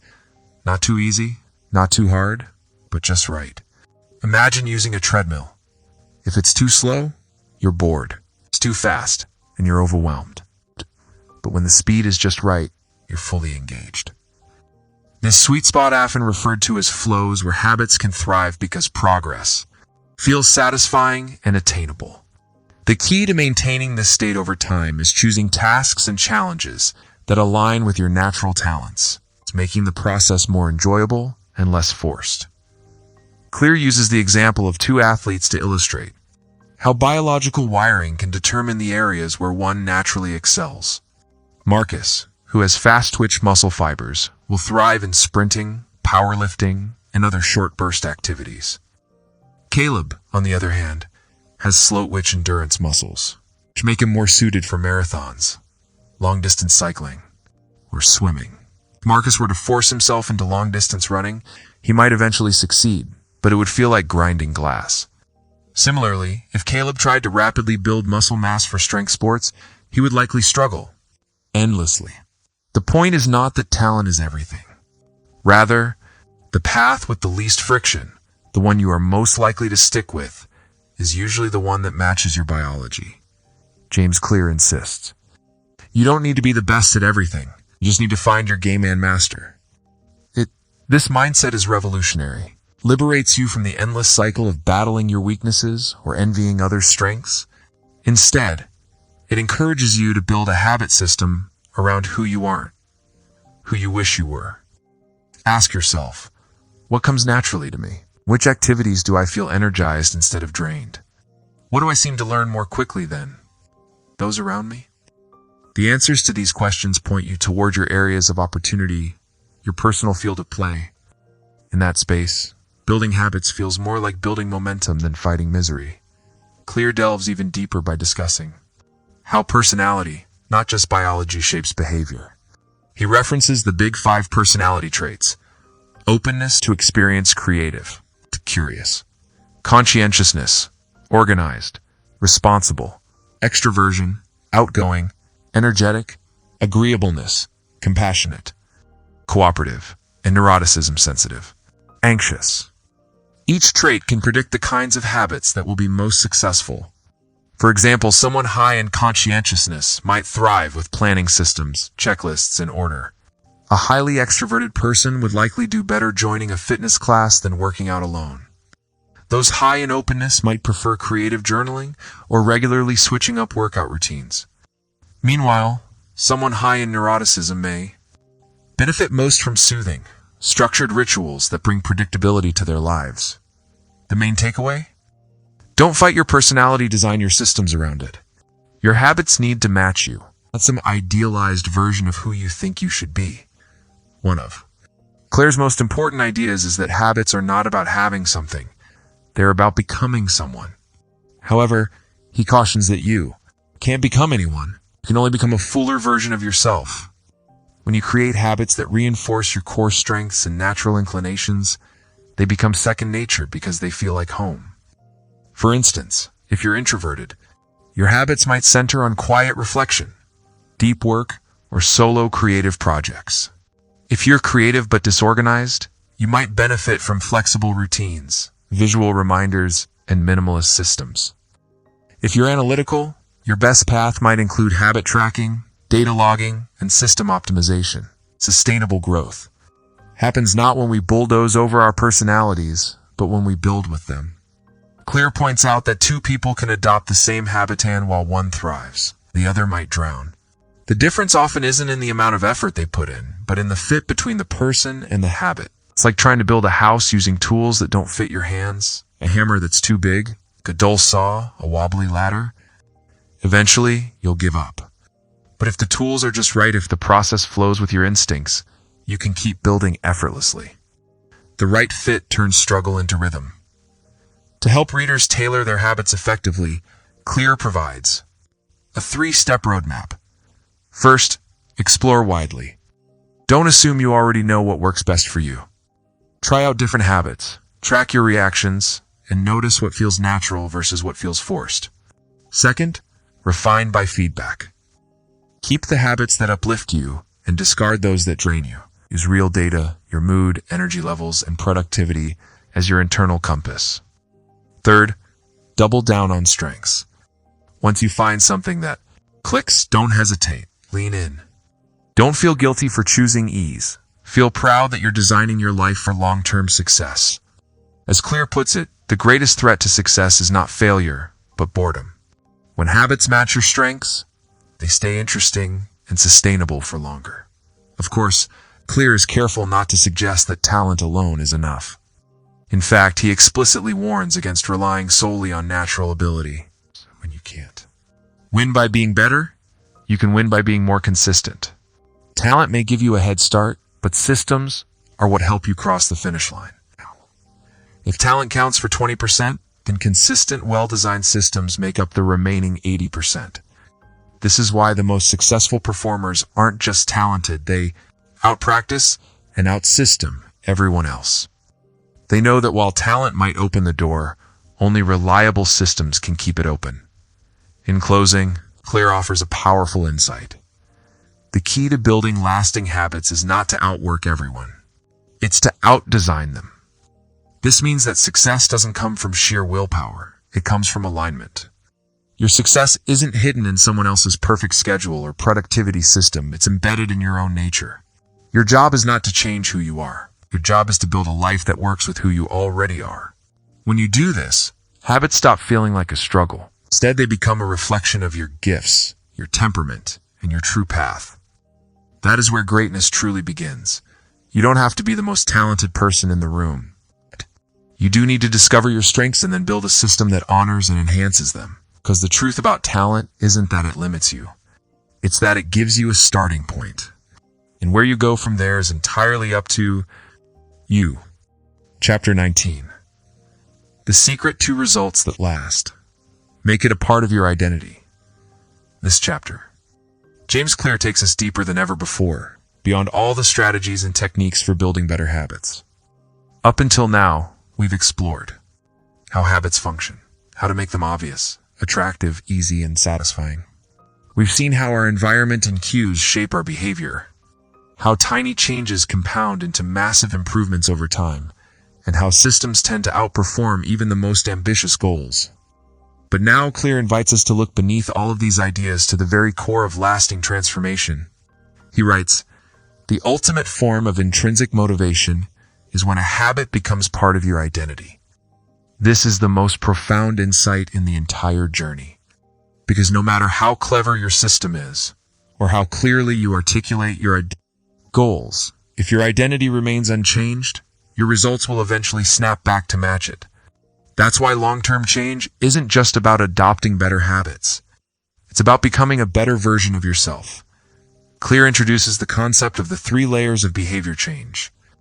These are outcomes, such as losing weight, writing a book, or earning more money. Processes, which include the routines and systems you put in place. And identity, your deepest beliefs about who you are. Most people try to change from the outside in. For example, they might say, "I want to lose weight," an outcome, so they start going to the gym, a process. But internally, they still carry the belief, "I'm not athletic," identity. Eventually, that belief wins. Because behaviors that contradict our self-image are difficult and sometimes even painful to sustain. However, when you reverse the process and start with identity, something powerful happens. You might say, "I'm becoming a healthy person," identity. That belief then supports the process. A healthy person moves daily. As a result, you naturally experience the outcome. I lose weight. Now, your habits are flowing with who you believe you are, not against it. This leads to the key idea behind identity-based habits. As Clear puts it, the goal is not to read a book. The goal is to become a reader. The goal is not to run a marathon. The goal is to become a runner. The goal is not to write. The goal is to become a writer. This small but powerful shift from doing to being changes everything. You're no longer performing behaviors just for short-term results. Instead, each action becomes a vote for the person you are becoming. One salad is a vote for I'm a healthy person. One morning journal entry is a vote for I'm a mindful person. One push-up is a vote for I'm someone who moves. One thank you note is a vote for I'm a grateful person. Each vote reinforces that identity. The more votes you cast, the stronger your belief in that identity becomes. To build identity-based habits, Clear offers a simple two-step process. Step 1. Decide the type of person you want to become. Don't just focus on what you want to achieve. Define who you wish to be. Ask yourself, what kind of person could achieve this goal? Who is the type of person that does these things consistently? What beliefs would that person hold? For example, if you want to write daily, identify as a disciplined storyteller. If you want to quit smoking, say, I'm not a smoker. If you want to learn languages, become a curious learner. Choose an identity you can fall in love with. Step 2. Prove it to yourself with small wins. Every habit you perform is a vote for the identity you're building. You don't need a perfect track record, just a majority of votes. Sure, you might miss a workout, eat something unhealthy, or waste a few hours now and then. But as long as your overall trend favors your new identity, it will begin to stick. One of the most powerful insights Clear offers is that belief drives behavior. He writes, once you believe something about yourself, you act in alignment with that belief. This can work both ways. Negative self-identities often become self-fulfilling prophecies. If you believe I'm bad at math, you'll avoid practicing it.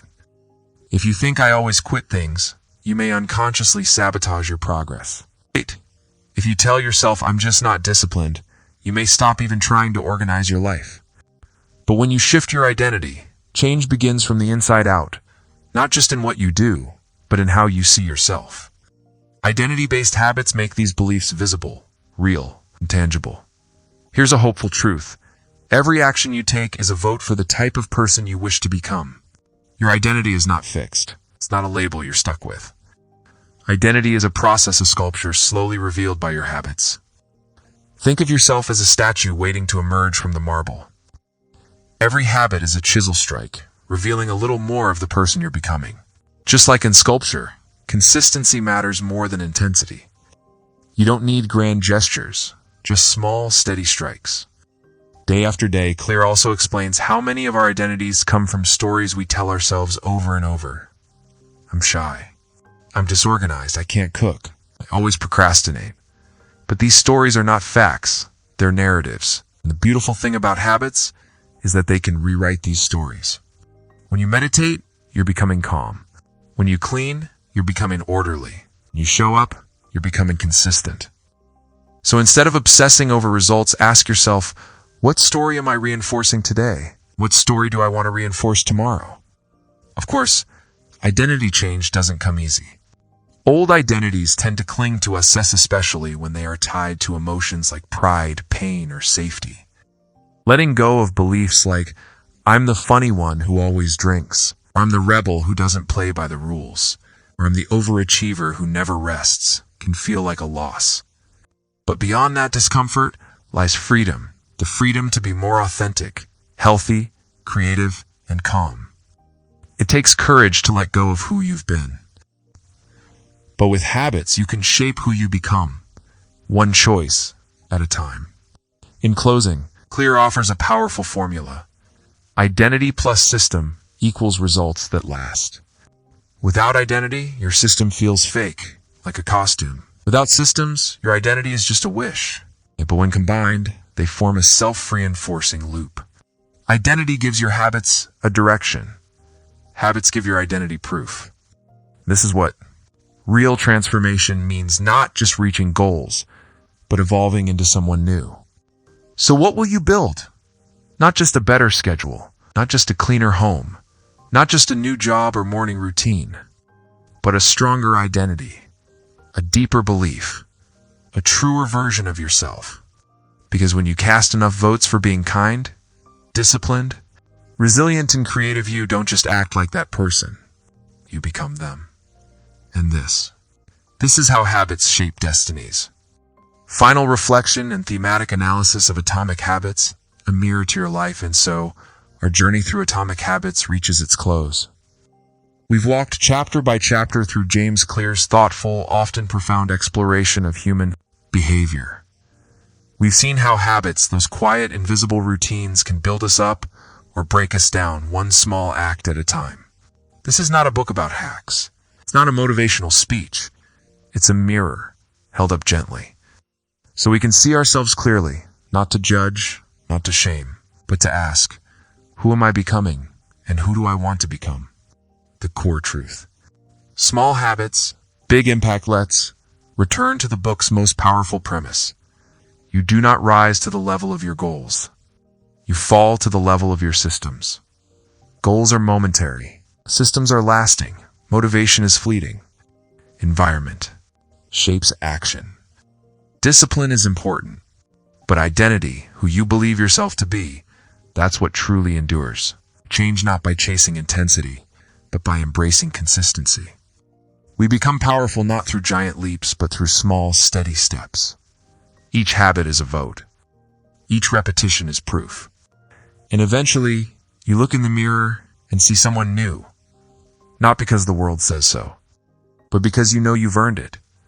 The psychology beneath the Practice Clears framework is deeply rooted in behavioral psychology. Without ever becoming academic, what makes it brilliant is its simplicity, not in a shallow way, but in a refined way.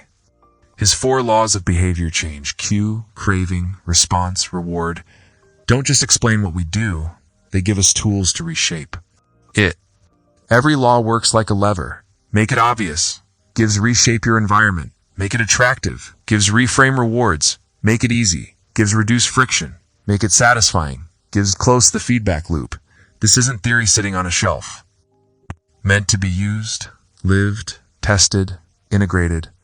The emotional undercurrent, identity but beyond strategy. Atomic Habits carries an emotional truth. Because behavior change is never just about routines. It's about belief. It's about healing. It's about letting go of the self that holds us back. That's why the book's final chapters strike the deepest. True behavior change is identity change. You are not just forming a habit, you are forming yourself.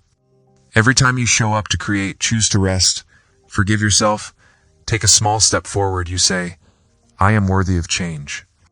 I am someone who takes care of their future. I am building something better, starting with me.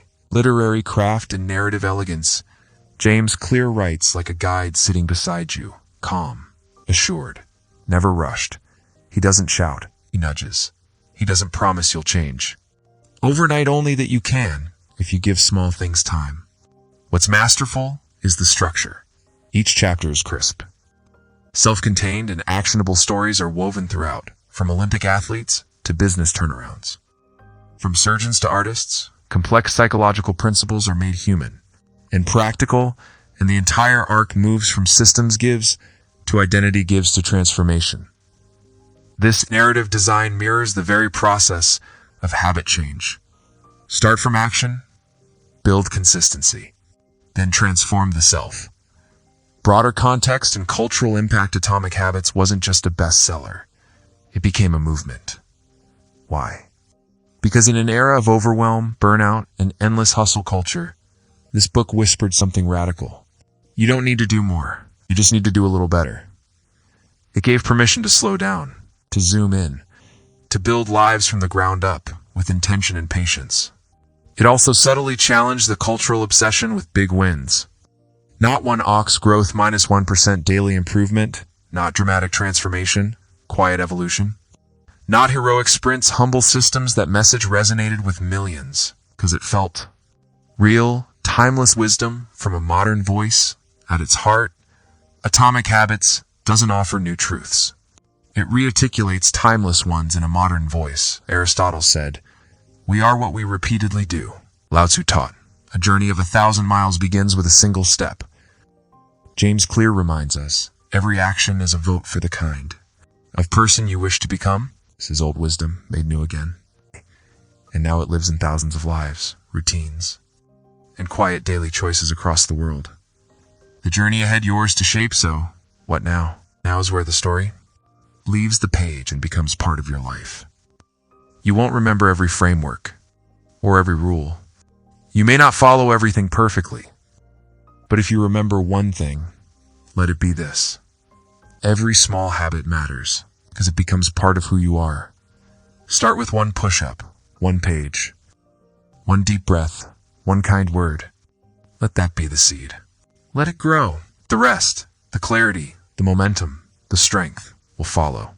You've walked this far. Now take one small step and let your identity rise. Thank you for joining me on this journey through Atomic Habits by James Clear. If it's helped you see yourself and your potential a little more clearly, then the seeds of change are already planted. Till next time, sleep well and keep building the life you quietly believe is possible.